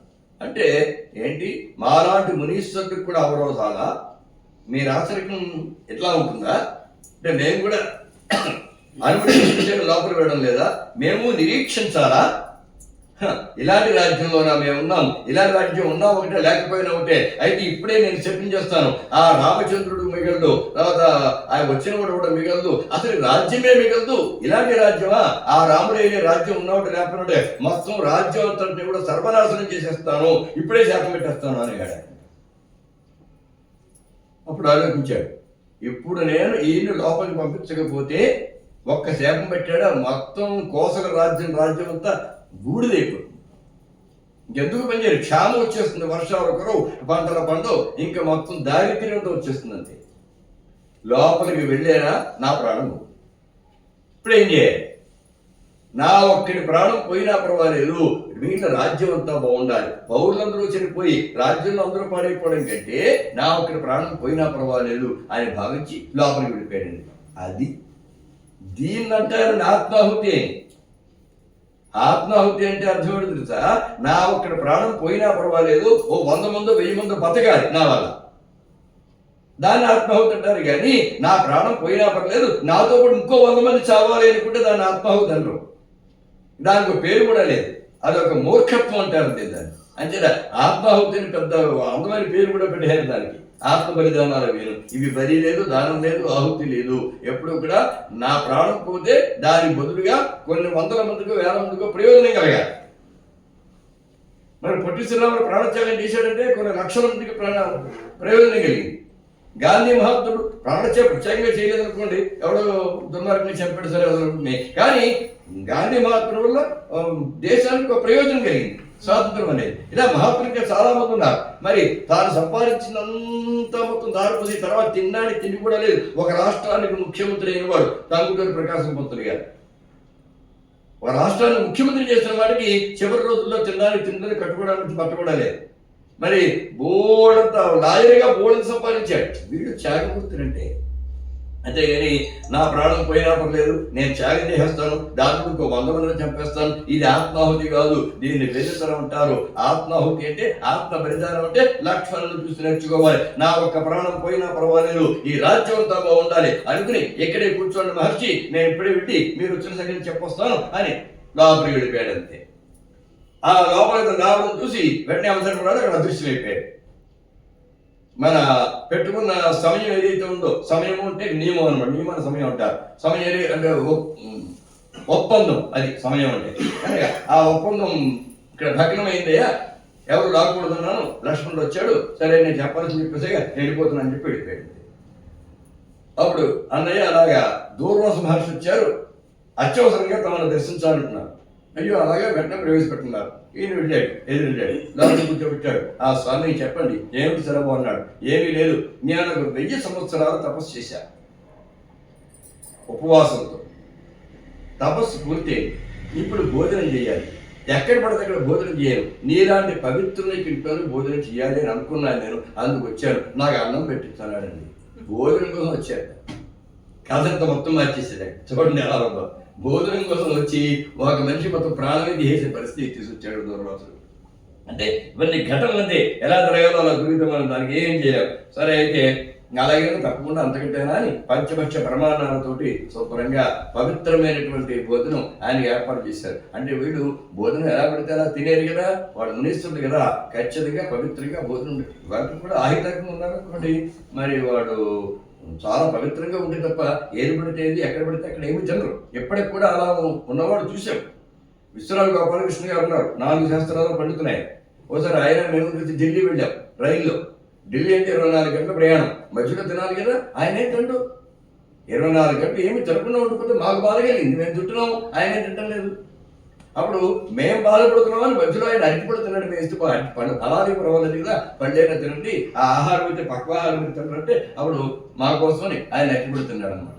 అలాంటి వాళ్ళు ఇప్పటికి లోకంలో ఉన్నారు. కొంతమంది అయితే మౌనంతో తినేవాళ్ళు. అలాగే ఒకసారి మనకి ఇక్కడ గురువు గారు కూడా పరిశీలన ఒకసారి పెట్టిన తర్వాత ఏ పదార్థాలు ముందు వడ్డించుంటాయో అదొక మళ్ళీ మారు వడ్డన చేస్తున్నారు. ఇలాగ భోజనాలు రకరకాల నియమాలు ఉంటూ ఉంటాయి. కొంతమంది మౌనంగా తింటూ ఉంటారు. వడ్డించిన తర్వాత ఆకులో వడ్డించింది అస్సలు ఏది వదలకుండా తినాలన్న నియమం కొంతమంది ఉంటుంది. మారు వడ్డించుకోకూడదని నియమం కొంతమంది ఉంటుంది. మాట్లాడకూడదని నియమం కొంతమంది. అబ్బో భోజనాలు నియమాలు. ఒక ఆయన ఇలాగే ఈయనకి మౌనం నియమం, వడ్డించిన దాన్ని ఒక్క మెతుకు కూడా వదలకుండా ఏ పదార్థం వదలకుండా తినాలి అన్నది ఒక నియమం. ఈ 2 నియమాలు ఉన్నాయి. ఈ వడ్డించిన దాన్ని వదలకుండా తినడం అనేది నియమంగా ఉన్న వాళ్ళకి ఆవకాయ కానీ ఆవకాయ పెచ్చు కానీ ములక్కాడ కానీ వెయ్యరు. ఎందుకని ఆ పెచ్చు ఆ ములక్కాడ తిప్పి వదిలేయాల్సి వస్తుంది కదా. మరి వాళ్ళేమో మిరపకాయలు కూడా వదలరు, మింగేస్తారు, నవిలేయాల్సింది. నియమం. మళ్ళీ క్లీన్గా ఉంటుంది అన్నమాట ఆకంటారు. ఒకవేళ లేక భోజనం చేస్తుంటే ఆవిడకి తెలియక పాపం గౌకని ములక్కాడేసింది. అయ్యో ములక్కాడ నాకు వేయకూడదు అని నేను తిన్నాను చెప్పడానికి మౌన పడుతూ ఉంది. మౌనం ఆవిడ చెప్పడానికి లేదు. ఇలా వద్దు వద్దంటే మొహమాడు పడుతున్నాను. సరే ఏం చేస్తాడు, ములక్కాడ వేసింది. మరి పిప్పి వదలగలిగా నవ్విలి నవ్విలి నవ్విలి నవ్వి కష్టమని మిగేయారు. అయ్యో బాబు పిప్పి కూడా వదలకుండా మింగేసిడిగినా ఎంత ఇష్టమైన వాడు ములక్కాడ అంటే ఇంకో పడుతు నాలుగేసింది.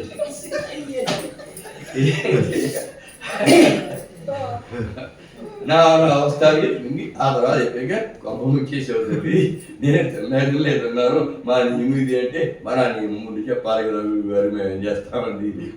ఇలాగా నియమాలు ఉంటాయి. నియమాలు ఉన్నప్పుడే కష్టాలు ఉంటాయి.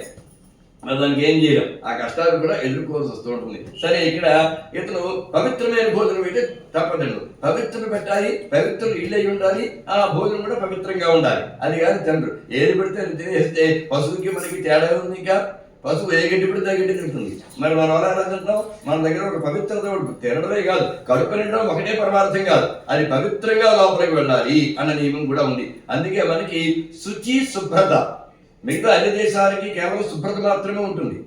శుచి శుభ్రత రెండు పాటించే దేశం ప్రపంచం మొత్తం మీద భారతదేశం ఒక్కటే. అసలు శుచి శుభ్రతలు అన్న మాట మనమే వాడుతుంది, ఎవరు వాడరు. మిగతా వాళ్ళకి క్లీన్లీనెస్ తప్ప శుచి అన్న మాటకి సరైన పదం కూడా వాడి దగ్గర లేదు అసలు.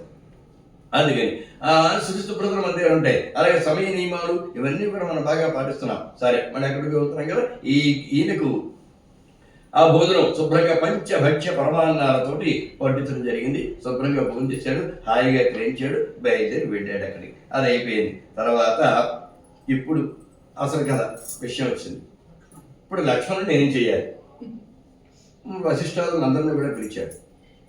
మరి అతను స్వార్థంతో లేకపోతే రాజశాస్త్రం మీద గౌరవం లేక, రాముని మాట మీద విలువ లేక కావాలి ఏం చేస్తాడే లోపలికి వచ్చేది.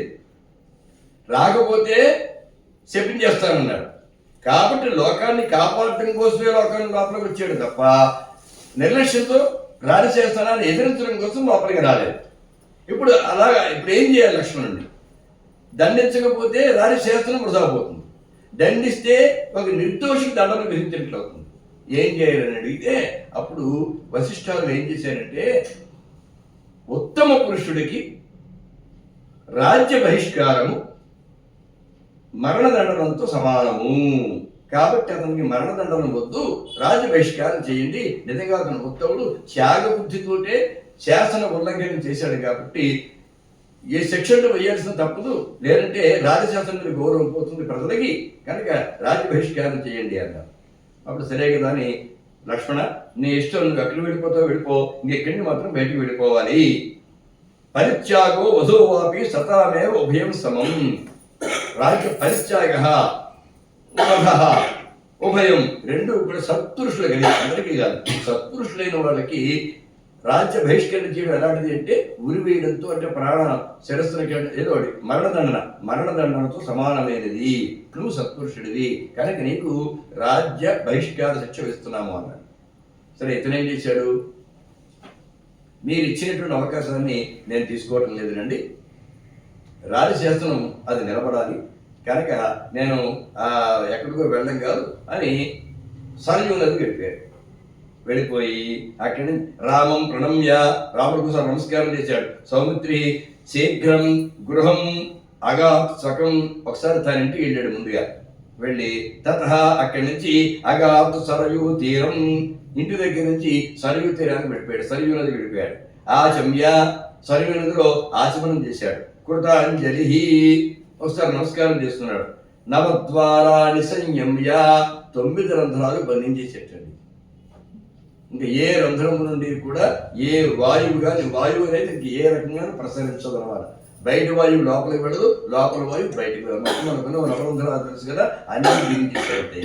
సంయమ్య, బిగించడం సంకల్పంతో బిగించడమే. ఇలా నోరు మూసుకుంటాడు, ముక్కు మూసుకుంటాడు, ఏం మూసుకోవడం ఉండవు. అది ఆత్మహత్య, ప్రాయోపేసం, అది ఎవరితనం కాదు కూడా. అలా చేస్తే దానికి ఆత్మహత్య అవకాశం రాదు. అందుకే ఊరి నుంచి కూడా పెద్దలు ఎవరైనా ప్రాయోపవేశం చేస్తారు అనేవారు. ప్రాయోపవేశం అంటే ఏంటంటే గాలి పీల్చడం మానేస్తారు, ముక్కు మూసుకోరు, పీల్చడం మానేస్తారు. అసలు ఎవరి వల్ల అవుతుంది? అది అలా చెయ్యి. అది కూడా చక్కగా దర్భలకు వేసుకుని లేదా నీళ్ళలో నిలబడి మళ్ళీ దానికి సంకల్పం చెప్పుకుని ఇలా వేసుకుని మొత్తం గాలి పీల్చడం మానేస్తే కాసేపు ప్రాణాలు వెళ్ళిపోతాయి బయటికి. అలా ప్రాణాలు బయటికి తెచ్చుకోగలగాలి అంటే ఆ ఇంట్లోంచి బయటికి వచ్చినట్లుగా శరీరంలోంచి తనకు తాను బయటికి రాగలగాలి. అలా వస్తే అది ఆత్మహత్య అనిపించుకోదు. ప్రాయోపవేశం అంటారు దానికి వచ్చేది. అందుకని నవద్వారాన్ని సంయమ్య, నవరంధ్రాలు బిగించేసి మూర్ధ్ని శిరస్సునందు ప్రాణం అధారయత్తు. ఈ 5 ప్రాణములు 5 ఉంటాయి. 5 ఉంటాయంటే 5 ఒకటే గాలే. 5 చోట్లలో ఉంటుంది ఆ గాలి. చోటు మారితే పేరు మారుతుంది. అందుకని ఆ మొదటి పేరు ప్రాణం. తర్వాత అపానం, వ్యానం, ఉదానం, సమానం. ఇవి 5 చోట్ల 5 పేర్లతో ప్రాణం ఉంటుంది. మళ్ళీ ప్రాణం కనుక ప్రాణాదులు అన్నమాట. అందుకని ప్రాణాలు అంటాం, పంచ ప్రాణాలు అంటాం. ఇప్పుడు ఏం చేశాడు అతను? ఒక్కొక్క ప్రాణం ఈ 5వ ప్రాణాన్ని 4వ చోటుకి తెచ్చుకున్నాడు. ఈ 4వ చోట్లో ఉన్న 2 ప్రాణాలని కూడా 3వ చోట తెచ్చుకున్నాడు. ఈ 3వ చోట్ల ఉన్న ప్రాణాలని కలిపి 2వ చోట తెచ్చుకున్నాడు. 2వ చోట్లో ఉన్న అన్ని ప్రాణాలు కలిపి 1వ అంటే ప్రాణంలో కలిపేస్తున్నాడు మిగతాలని. ఇదంతా సంకల్పంతో. ఇది చేతితో కలపడం కాదు కదా, చపాతీ పిండి కలపడం కాదుగా. అవన్నీ తెచ్చుకున్నాడు. ఇప్పుడు ఈ మొత్తాన్ని సహస్రాలలో తెచ్చుకున్నాడు, శిరస్సులో తెచ్చుకున్నాడు. అంటే ఇప్పుడు తలకే భద్రగుట్టుని పైకి ఇచ్చేస్తున్నాడు ఆ ప్రాణం. అది సంగతి. కపాల మోక్షం అంటారే, అది కపాల మోక్షం. వాడు కూడా కర్రతో కొట్టడం కాదు. ఇక్కడ ఉండగానే వీడి ప్రాణాలతో ప్రాణమే తలకాయని భద్రతను బయటికి పెడితే వాడికి కూడా అపునర్భవము, ఇంకా మళ్ళీ మోక్షమే వాడికి. అలాగా నవద్వారాణ సంయమ మూర్ధ్రి ప్రాణం అధారయతు, శిరస్సులో ప్రాణాలు ధరించి యదక్షరం పరం బ్రహ్మ వాసుదేవాఖ్యం అవ్యయం పరం తత్తరవం ధామ చేతస సహ అభ్యచింతయతు, ఆ పరమాత్మనే ధ్యానించడం మొదలుపెట్టాడు. ప్రాణాలను బ్రహ్మరంధ్రం దగ్గరికి తెచ్చేసుకుని, సహస్రారం దగ్గర తెచ్చేసుకుని అక్కడి నుంచి పరమాత్మను ధ్యానించడం మొదలుపెట్టాట. వాయురోధేన, గాలి బిగించేసిన పూర్తిగా వాయురోధేన సంయుక్తం సర్వే దేవాః సహర్షయ, దేవతలందరూ కూడా చాలా ఆనందాన్ని పొందినట్టు చూశారు. సాగ్రయ లక్ష్మణం పుష్ప, అగ్నితో పాటుగా దేవతలందరూ కూడా వచ్చి పుష్పై తుష్టి వచ్చి సమాకరణ, ఆ లక్ష్మణుడి మీద పుష్పవర్షాన్ని కురిపించేశారట. అప్పుడు అదృశ్యం విభుదై కైచిత్ శరీరం చ వాసవ, ఒక్కసారి ఈ సహస్రారాన్ని, బ్రహ్మరంధ్రాన్ని, బ్రహ్మ కపాలాన్ని బ్రద్దలు కొట్టుకుని లక్ష్మణుడు బయటకు వచ్చేసాడు. బయటకు వచ్చేస్తే ఆ తర్వాత ఇంద్రుడు సంతోషించి అతను జాగ్రత్తగా వైకుంఠాన్ని తీసుకెళ్ళిపోయి అంతకు ముందే ఈ శరీరం కూడా ఎవరికి కనపడకుండా అదృశ్యంగా శరీరాన్ని పైగా అక్కడ సరుకులాగా తీసుకుపోయేటండి. ఇక్కడ లేకుండా శరీరం నీడలో కుట్టుకుపోవడం, ఏ జలజంతువులు తినేయడం ఇంకెలా కాదు, శరీరాన్ని కూడా అక్కడ తీసుకెళ్ళిపోయాడు అనమాట. అలా తీసుకెళ్తే గృహీత్వా లక్ష్మణం చక్ర స్వర్గలోకం అధాగమతు, ఆ లక్ష్మణుడు శరీరాన్ని తీసుకుని స్వర్గలోకానికి వెళ్ళిపోయాడు. అంటే లక్ష్మణుడే తీసుకున్నాడు, శరీరం కూడా ఇక్కడ వరకు లేకుండా వెళ్ళిపోయాడు అంతే. తతో విష్ణో చతుర్భాగం తం దేవం సురసత్తమ సర్వే దేవర్షయో దృష్ట్వా లక్ష్మణం సమపూజయన్, ఆ రామునిలో 4వ వంతు అయినటువంటి ఆదిశేష స్వరూపమైనటువంటి లక్ష్మణుడు ఆ లోకాన్ని వచ్చేటప్పటికి అందరూ కూడా అంజలి పెట్టి నమస్కారాలు చేశారట. లక్ష్మణేహిమాగతే హరౌ సిద్ధలోకగత యోగినస్తదాం బ్రహ్మణా సహ సమాగమన్ముదాం ద్రష్టుం ఆహితం అహాహిరూపకం. మళ్ళీ ఇతడు ఆ మహా అహీంద్రుని చూడడం కోసం, అంటే ఆదిశేషుని చూడడం కోసం అని దేవతలందరూ కూడా అక్కడికి వచ్చారు. ఎక్కడికి అంటే ఇప్పుడు ఏం జరిగిందనమాట, రామ లక్ష్మణ భరత శత్రుఘ్నులలో అందరికంటే ముందు, కొంచెం ముందు కాదు చాలా ముందు లక్ష్మణుడు ప్రాణత్యాగం చేశాడు. అంటే ఒక రకంగా అంటే రాముడి కన్నా ముందు సీత వెళ్ళిపోయింది, అంటే శరీరం లేకుండా వెళ్ళిపోయిందిగా. ఆ తర్వాత లక్ష్మణుడు వెళ్ళిపోయాడు. ఇప్పుడు ఇంక రాముడు, భరతుడు, శత్రుఘ్నుడు, ఈ కౌశల్య, సుమిత్ర, కైకేయి వారు వెళ్ళిపోయారు. ఇంకా ఈ ముగ్గురే మిగిలేరు ఇక్కడ. సరే వీళ్ళు లక్ష్మణం పరిచ్ఛేద రామో దుఃఖ సమన్విత, లక్ష్మణుడు అలా వెళ్ళిపోయాడనేటప్పటికీ చాలా బాధపెట్టాడు పాపం రాముడు. మంత్రినో నైగమాశ్చైవ వశిష్ఠంచ ఇదం అబ్రవీత్, అప్పుడు వశిష్ఠుడిని పిలిచి ఇలా మాట్లాడుతున్నాడు.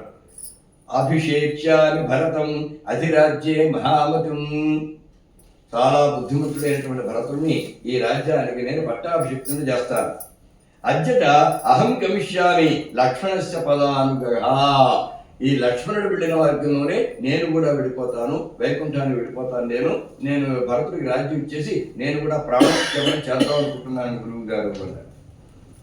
యావముక్తి రఘుశ్రేష్ఠే, రాముడు అలా చెప్పేటప్పటికీ పౌరజాతస్తథా ద్రుమాయవచ్ఛిన్న మూలా దుఃఖార్తా పతితా భువి అంటే సభాసదులందరూ ఉండగా వశిష్ఠుడు కూడా ఉండగా అక్కడ చెప్పిన మాట ఒక్కసారి అందరూ కూడా మొదలు తగిన చెట్లులాగే కింద కోరబడిపోయినట్టు పౌరులు జానపదులు అందరూ కూడా భరత అపి మూర్ఛితో భరతో వాపి భరతుడు కూడా మూర్చిపోయాట. శ్రుత్వా రామాభిభాషితం రాముడు చెప్పిన మాట విని గర్హయామాస రాజ్యం స ప్రాహ ఇదం రామ సన్నిధో రాజ్యాన్ని తిరస్కరించాడు భరతుడు. నాకు ఈ రాజ్యం ఇచ్చిన నాకొద్దు అని రాముడితో మాట్లాడుతున్నాడు. ఏమని సత్యేన శపే నాహం త్వాం వినా దివి వా భువి. సత్యం మీద ఒట్టుపెట్టి చెబుతున్నాను నేను. భరతుడు అంటున్నవాడు సత్యం మీద ఒట్టుపెట్టి చెబుతున్నాను, నువ్వు లేకుండా నేను భూమిలో కాదు కదా దివిలో కూడా ఉన్నాను. దివిలోనైనా సరే భూమిలోనైనా సరే ఎక్కడైనా నీతో పాటే ఉంటాను. నువ్వెక్కడో నేను అక్కడే. కనుక సత్యేంత శపేనాహం త్వాం వినా దివి వా భువి కాంక్షే రాజ్యం రఘుశ్రేష్ఠ శపే త్వత్పాదయో ప్రభో. నీ పాదాల మీద ఒట్టేసి చెప్తున్నా, నాకు ఈ రాజ్యకాంక్ష లేదు, నాకు రాజ్యం వద్దు. నువ్వు భూమిని వదిలి దివి వెళ్ళిపోతావా, నేను కూడా అలాగే వచ్చేస్తా అన్నాడు. ఇదిగో ఇమవు కుశలవో, ఇదిగోనయ్యా కుశలవుడు రాజన్ అభిషించస్వ రాఘవ, వేదిక చేయి అభిషేకం. నాకు చాలా చేయాల్సింది, నేను కొన్నాళ్ళు రాజ్య పరిపాలన చేశాను చాలు. ఇప్పుడు ఇద్దరు పిల్లలకి రాజ్యాభిషేకం చేయి.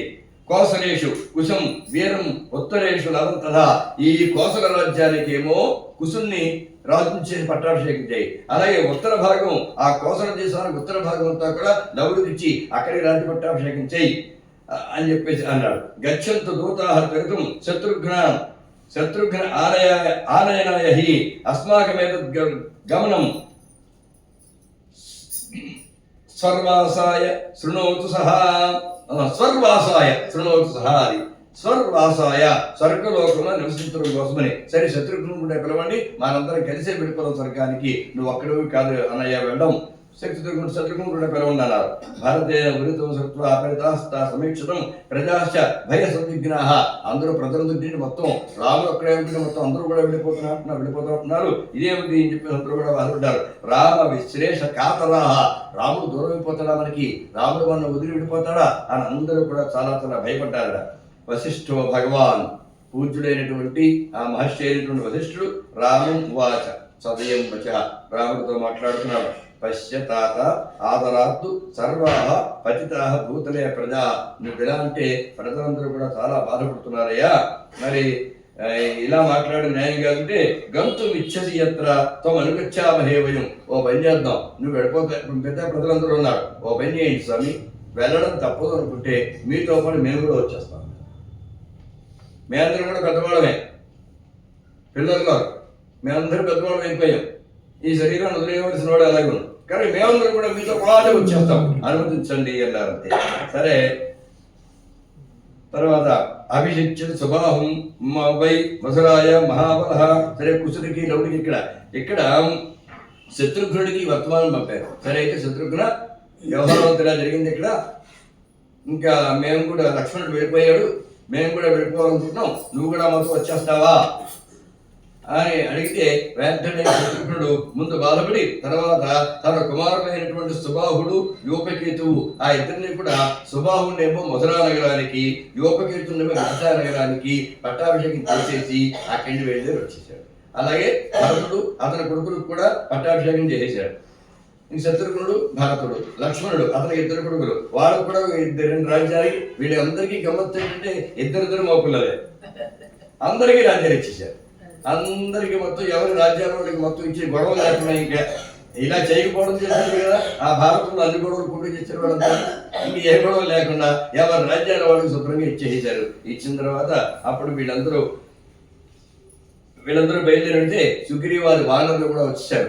ఎవరెవరైతే దేవతలు కేవలం ఈ రామునికి సాయం చేయడం కోసమని వానర రూపాన్ని ధరించి వచ్చారో వాళ్ళందరూ కూడా ఇక్కడ వచ్చేసారు. రాముడితో పాటే మీకోసం మేము వచ్చాం, మీతో పాటే మేము అక్కడ వచ్చేస్తాం. అప్పుడు విభీషణుడు కూడా అలాగే నేను వచ్చేస్తానంటే, నువ్వు అలా నా కోసం పుట్టలేదు కదా, నువ్వు విడిగా పుట్టావు, కానీ వీళ్ళతో పాటు నీకేంటి పోలిక, నువ్వెందుకు వస్తావు? అదిగాక నువ్వు శాశ్వతంగా కల్పాంతం వరకు కూడా నువ్వు ఉండాల్సిందే, ఆ రాక్షస రాజ్యాన్ని పరిపాలించుకు నువ్వు ఉండాల్సిందే, నా మాట కాదనద్దు అంటే నా మీద ఒట్టే అని విభీషణుడు నా పేరు. అలాగే హనుమంతుడు కూడా ఏం చెప్పాడంటే కల్పాంతం వరకు నువ్వు కూడా ఇక్కడ ఉండాల్సిందే, నువ్వు నాతో వచ్చేస్తానంటే మాత్రం కుదరదు.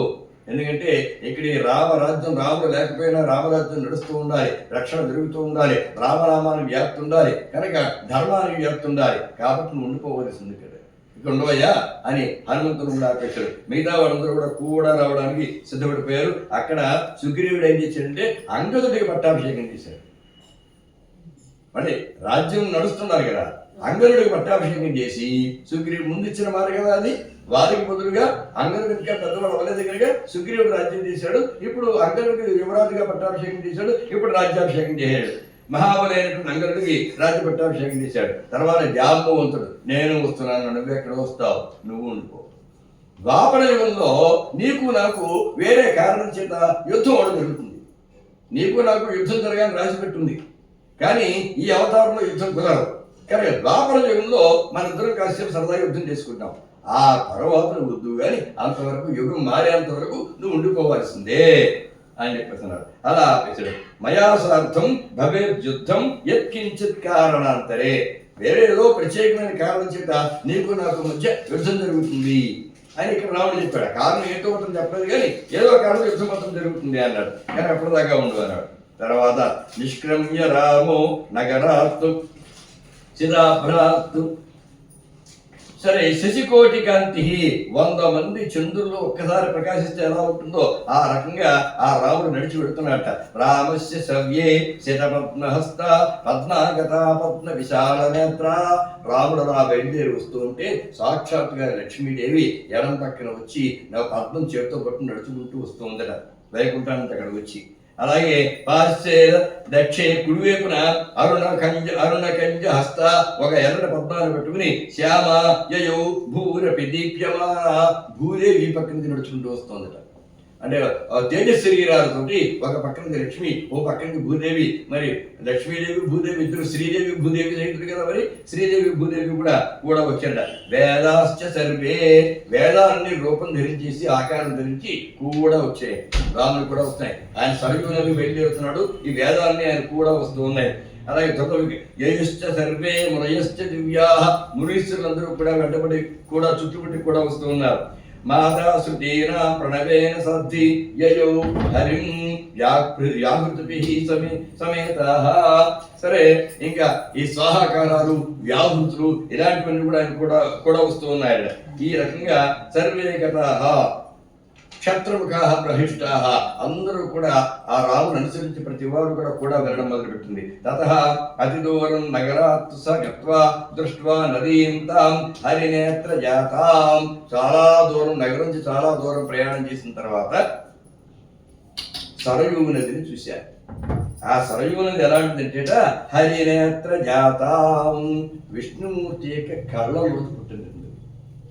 విష్ణుమూర్తి పాదాలలోంచి పుట్టింది గంగ, విష్ణుమూర్తి నేత్రముల నుండి పుట్టినటువంటి సరయూ నది. కానీ అది కూడా పరమ పవిత్రమైనటువంటిది. మరి రామాదులు నిత్యము కూడా స్నానం చేసినటువంటి నది అది. అరణ్యవాసం చేసినప్పుడు గోదావరికి స్నానం చేశారు, కానీ నిజ జీవితంలో మిగతా కాలం అంతా కూడా ఆ సరయూ నదులను స్నానం చేశారు. తర్వాత ప్రాణోత్కరణం కూడా సరయూ నదులను చేసేవాడు.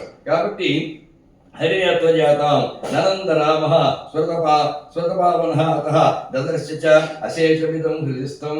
అక్కడికి వెళ్ళారు, అందులోకి దిగారట. తం భ్రాతృభిః వైష్ణవమేకమాద్యం ప్రవిశ్చ దేహం పరిపాహి దేవాన్ను. అప్పుడు విష్ణుదేహంలో ప్రవేశించిన దేవతను పాలింపము, విష్ణుదేహంలో ప్రవేశించి దేవతను పాలించు, లేదా అభిరుచి ఎక్కడుంటే అక్కడికి వెళ్ళు అని.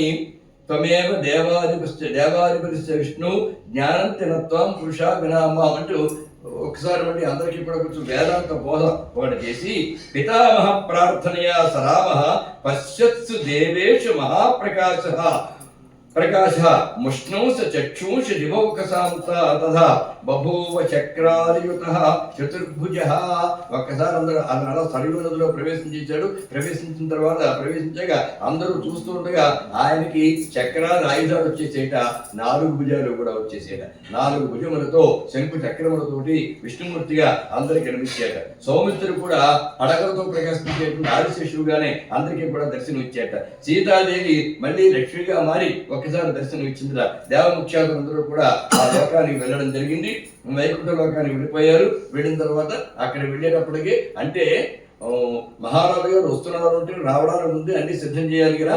అందుకని ముందు లక్ష్మీదేవి అక్కడ వెళ్ళిపోవాలి. అందుకు సీత ముందుగా భూప్రవేశం చేసింది, వైకుంఠానికి వెళ్ళిపోయింది. విష్ణుమూర్తి వచ్చేప్పుడు ఇల్లు ఎలా ఉండే ఇల్లు చక్క పెట్టుకోవడం ఉండే ఆ ప్రకారంగా చేస్తుంది. ఆ తర్వాత విష్ణుమూర్తి విశ్రాంతి తీసుకోవడానికి ఆదిశేషు అక్కడ కావాలి. దాని మీద కూర్చుంటాడు, అక్కడ ఆ పడగల మీద పడుకుంటాడు. అందుకని పడుకోవడం కోసం ఒక శయ్య కూడా ఏర్పాటు చేయాలి కాబట్టి ముందుగా లక్ష్మణుడు కూడా వెళ్ళిపోయాడు. తర్వాత శంకు చక్రములు ఆయన ఎప్పుడెడితే అప్పుడే అవసరం అవుతాయి, అంతవరకు అవసరం ఉండవు. ఆయనతో కూడా కలిసి వెళ్ళడం జరిగింది. భరతుడు శత్రుఘ్నుడు వాళ్ళు శంకు చక్రములు వాళ్ళు కూడా అక్కడికి వెళ్ళిపోవడం జరిగింది. ఆ రకంగా వీళ్ళందరూ అవతార సమాప్తి చేసి వైకుంఠంలో వారు శాశ్వత నివాసం చేయడం సాగారు. అక్కడ వైకుంఠం నుంచి పరిపాలిస్తూ ఉన్నారట. రామాయణం కావ్యం అనంత పుణ్యం శ్రీశంకరేణ అభిహితం భవాన్యై. ఈ రామాయణ కావ్యం అనంతమైనటువంటి పుణ్యప్రదమైనది. శంకరుడు అంటే పరమేశ్వరుని చేత భవాన్యై పార్వతీదేవి కోసం అని చెప్పబడింది. భక్త్యా పఠేద్య ఎవరైతే భక్తితో పఠిస్తారో, శృణుయాత్ లేదా భక్తితో వింటారో సహా ఆ వ్యక్తి పాపముల చేత విముచ్యతే విడవబడతాడు. జన్మ శతోద్భవైశ్చ పాపై 100 జన్మల నుండి వరుసగా పాపాలు చేసుకుంటూ వచ్చిన ఆ పాపములన్నీ కూడా ఈ అధ్యాత్మ రామాయణాన్ని చదవడం చేత గాని వినడం చేత గాని ఆ పాపములన్నీ కూడా పోవడం జరుగుతుంది.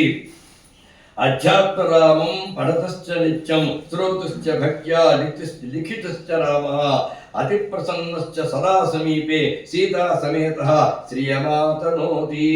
అధ్యాత్మరామం ఈ అధ్యాత్మ రామాయణ కథానాయకుడైనటువంటి రాముని గురించి పఠతశ్చ చదివేవాడిని, నిత్యం శ్రోతుశ్చ వినేవాడిని, భక్త్యా లిఖితిశ్చ వ్రాసేవాడిని. రాముడు అతి ప్రసన్నశ్చ మిక్కిలి ప్రసన్నుడైన వాడే సదా ఎల్లప్పుడూ కూడా సమీపే తన సమీపమునందు ఉంచుకుని సీతా సమేత చేతితో పాటుగా సమీపమునందే ఉంచుకుని శ్రియం ఆతనోతి అతనికి అన్ని విధములా కూడా సంపదలు అంటే ఏమేమి కావాలో అవన్నీ కూడా కలిగిస్తాడట. రామాయణం జనమనోహరమాది కావ్యం బ్రహ్మాదిభిః సురవరైరపి సంస్తుతం చ శ్రద్ధాన్వితః పఠతి యః శృణుయాత్తు నిత్యం విష్ణోః ప్రయాతి సదనం స విశుద్ధ దేహః. ఈ రామాయణం జనమనోహరమైనటువంటిది అంటే అందరి యొక్క మనస్సులను కూడా ఆకర్షించేటువంటిది. ఎవరు విన్నా సరే, ఎప్పుడు విన్నా సరే, ఎన్ని మార్లు విన్నా సరే రామాయణం ఎవరికి విసుగు పుట్టనటువంటి కథ ఏదైనా ఉందా అంటే అది రామాయణమే. లోకంలో ఏ కథైనా ఓసారి చెప్పిన ఇంకోసారి చెప్తే ఎవరికి ఇష్టం ఉండదు. ఓసారి చూసిన చూసిన సినిమా మళ్ళీ మహా అయితే 2వ సారి చూస్తాం, కానీ 3 సార్లు 4 సార్లు వేసినా కూడా చూడలేం. కానీ ఒకే రామాయణాన్ని ఎన్ని మార్లు విన్నా చదివినా మళ్ళీ చదవాలనిపిస్తుంది, ఎన్ని మార్లు విన్నా మళ్ళీ వినాలనిపిస్తుంది, ఎంతమంది చెప్పినా అన్ని రకాలుగానే వినాలనిపిస్తుంది, ఎంతమంది రచించినా అన్ని చదవాలనిపిస్తుంది. అలాగే సినిమాలు కూడా ఒకే రామాయణ కథని ఎంతమంది డైరెక్టర్లు ఎన్ని రకాలుగా తీసినా అన్ని కూడా మనకి చూడాలనిపించింది. అంటే ప్రాచీనత మొదలుకొని ఆధునికత వరకు కూడా ఏ రూపంగానైనా రాముడు మనకి చాలా ఇష్టడు, రాముడు మనకి చాలా ఆరాధ్యుడు. రాముడు లేదే అసలు మన భారతదేశంలో లేదు అనేటువంటి ఒక భావం మనందరికీ ఉంది. అలాంటి రాముడు ఎవరో మన ఆ పుట్టి పెరిగినటువంటి అయోధ్యలో లేకుండా చేసేస్తే ఎప్పుడో కొన్ని 500 సంవత్సరాల క్రితం ఆ రాముని లేకుండా చేస్తే ఆయన ఎక్కడికి పోలేదు, అక్కడే ఉన్నాడు కనుక అయోధ్యలో ఉన్నాడు కనుక అదృశ్యంగా ఉన్నాడు. ఆ అదృశ్యంగా ఉన్నటువంటి ఆ స్వామిని మళ్ళీ ఎప్పటికీ మన అదృష్టం కొద్దీ రామభక్తుడైనటువంటి వాడు మనకి మహారాజుగా దొరికాడు కాబట్టి ఆ నరేంద్రుని యొక్క చొరవతోటి తిరిగి మళ్ళీ మన రాముడు మన అయోధ్యకు వచ్చేసాడు. ఆ సందర్భంలో ఇక్కడ మనం అధ్యాత్మ రామాయణం కూడా మనం చూస్తూ ఉండగా ఆ రాముడు ఆ ప్రదేశం ఎప్పుడు వెళ్ళిపోయాడో మనకు తెలియదు. ఎప్పుడో 500 సంవత్సరాలు పోవడం మనకు తెలియదు, కానీ రావడం మనకు తెలుసు. ఎంత అదృష్టం! పోవడం తెలిసిన వారు చాలా దురదృష్టవంతులు, ఎంతో బాధపడి ఉంటారు. రావడం తెలిసింది మనకి.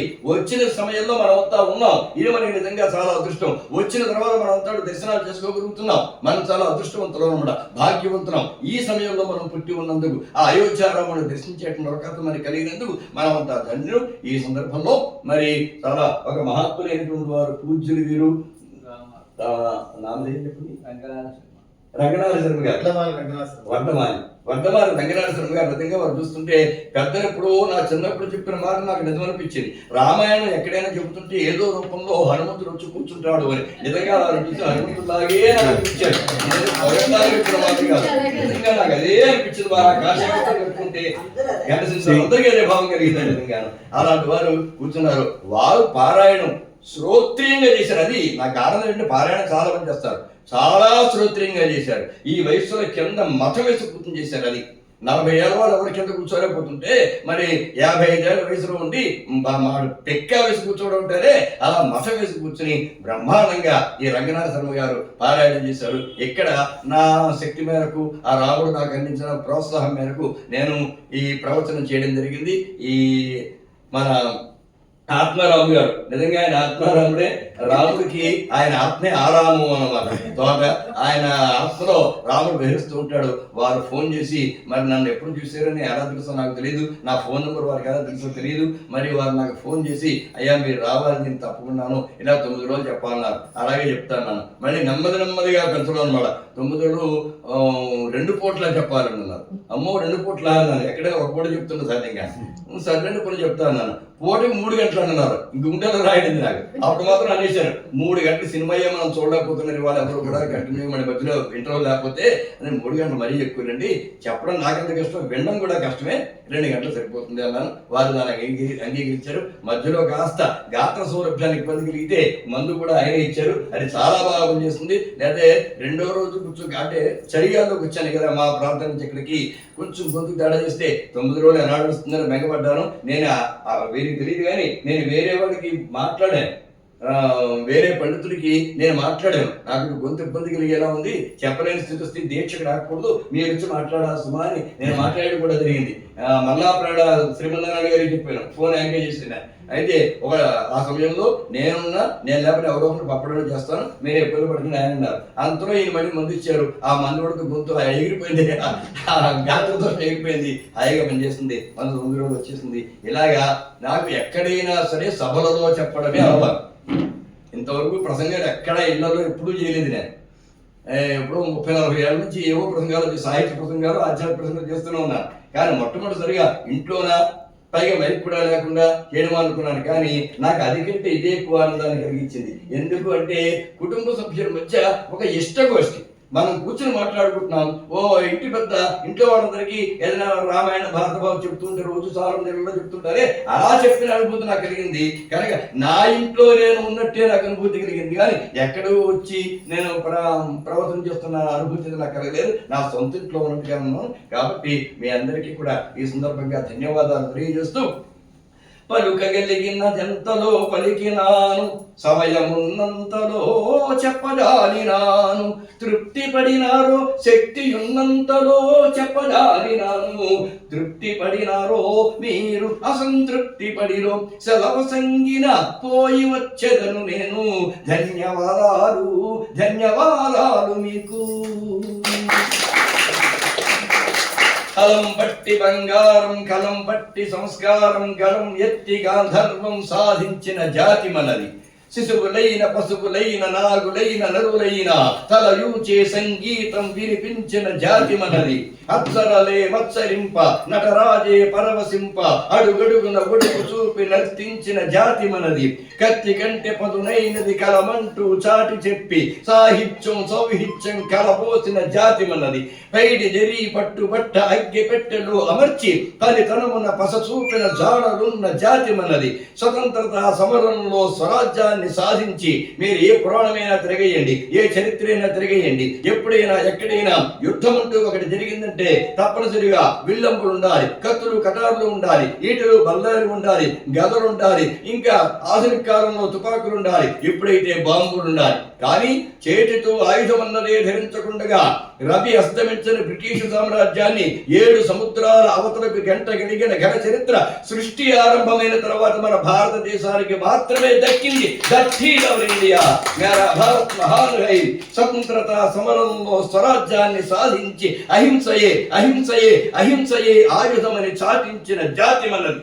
ఆ జాతికి మన పిల్లలు వారసులై ఎదగాలి. భరతమాత కన్నులలో దివ్యలుగా వెలగాలి. తెలుగు తల్లి పదాలపై మువ్వలుగా మ్రోగాలి. వారంతా శ్రీరాముని మార్గంలో వారంతా నడవాలి. వారంతా అట్టి వారు అవుతారని ఆశిస్తా. వారంతా గొప్పవారు కావాలని కాంక్షిస్తా. క్రమశిక్షణ మార్గంలో నడవాలని శాసిస్తా.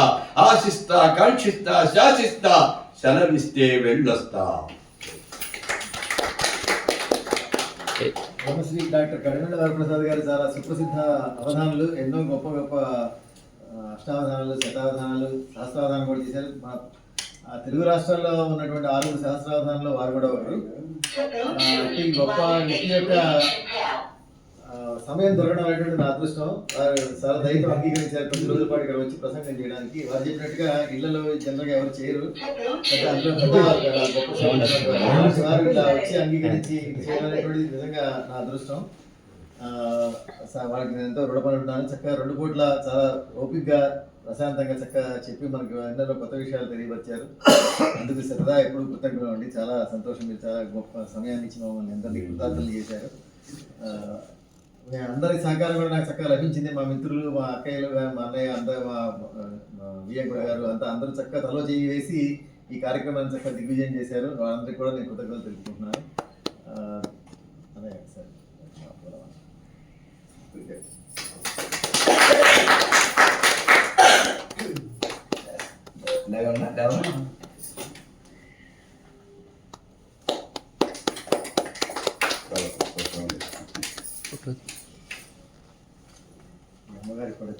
అయ్యో పాపం రాకపోయినా ఆవిడ తొందరలో వచ్చారు. ఆవిడ వద్దామని అనుకుంది కానీ అందరూ మా అబ్బాయి పిల్లలందరూ అక్కడ వచ్చారు. అందుకని ఇంకే ఉండిపోతుంది. సంతోషం. అయ్యో మీరు ఇక పాద నమస్కారం పెట్టద్దు. నేను అందుకే మొదటి రోజు అవుతున్నాను. నేను పరిగెట్టుకుంటూ లోపలికి వచ్చి సెల్లుగా చేస్తాను. సౌభాగ్యం.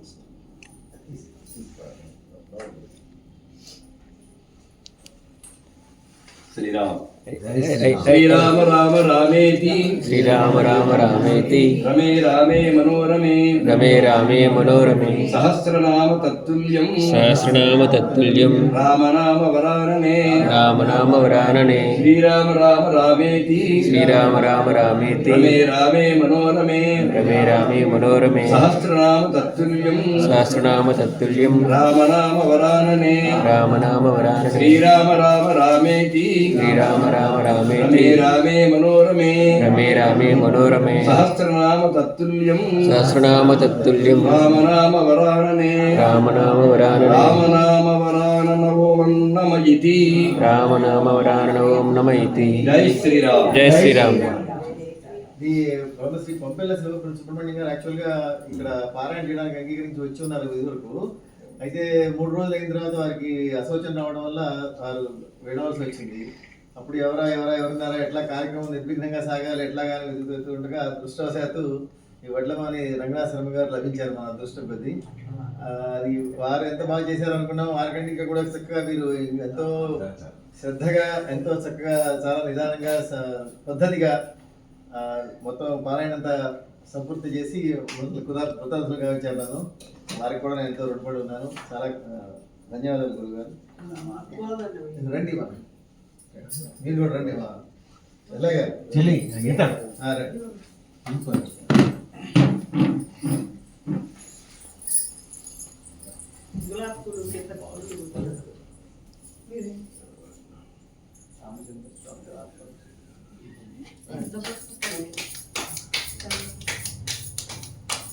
గట్టిగా అనిపించండి.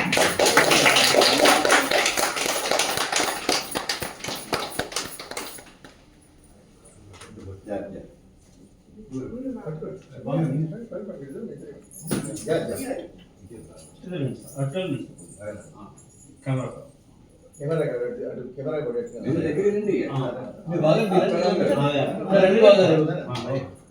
విద్యాత్మక బాలాత్మక సుందర సువేద మహారంగేశ్వర స్వామి దేవత శరణార్థ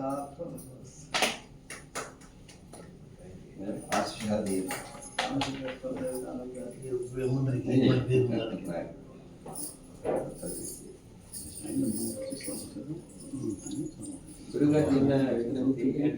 ఈ సందర్భంలో మరొక మాట చెప్పాలి. ఏమంటే మన ఈ కార్యక్రమం ఇలా గాలిలో కలిసిపోకుండా ప్రవచనం అంతా కూడా శాశ్వతం చేయడం కోసమని స్వరూప శంకర శర్మ గారు అలాగే మధు గారు ఈ ఇద్దరు కూడా వచ్చి ఈ కార్యక్రమం మొత్తం అంతా కూడా రికార్డ్ చేశారు. అది మనకి టీవీ ఛానల్ ఈ టీవీ ఛానల్లో ప్రసారం కాకపోతే మొత్తం దీన్ని కాస్త ఎడిట్ చేసి రోజు టీవీ ఛానల్లో కనబడేస్తారు. ఆ తర్వాత యూట్యూబ్లో వెళ్తుంది. అప్పుడు మళ్ళీ ఎప్పుడుగా వస్తే అప్పుడు మనం అంతా డౌన్లోడ్ చేసుకోవచ్చు. మొత్తం ఈ ప్రసంగాలను శాశ్వతం చేసినటువంటి స్వరూప శంకర శర్మ గారికి మధు గారికి ప్రత్యేక ధన్యవాదాలు. మా శుభాశీస్సులుగా చిన్న విజ్ఞప్తి అంటే ఈ సందర్భాన్ని పురస్కరించుకుని అంటే ఒక 4 పదాలు ఉపయోగించి రామ పట్టాభిషేకాన్ని వర్ణించి ఒక పద్యం ఉంది. ఇప్పుడు కానీ కాలాతీతం ఏంటంటే రేపు కానీ పట్టాభిషేకంలో రేపు అదే ఆత్మారామ జానకి అపర్ణ అమృత ఆత్మారామ జానకి అపర్ణ అమృత అచ్యుతరామ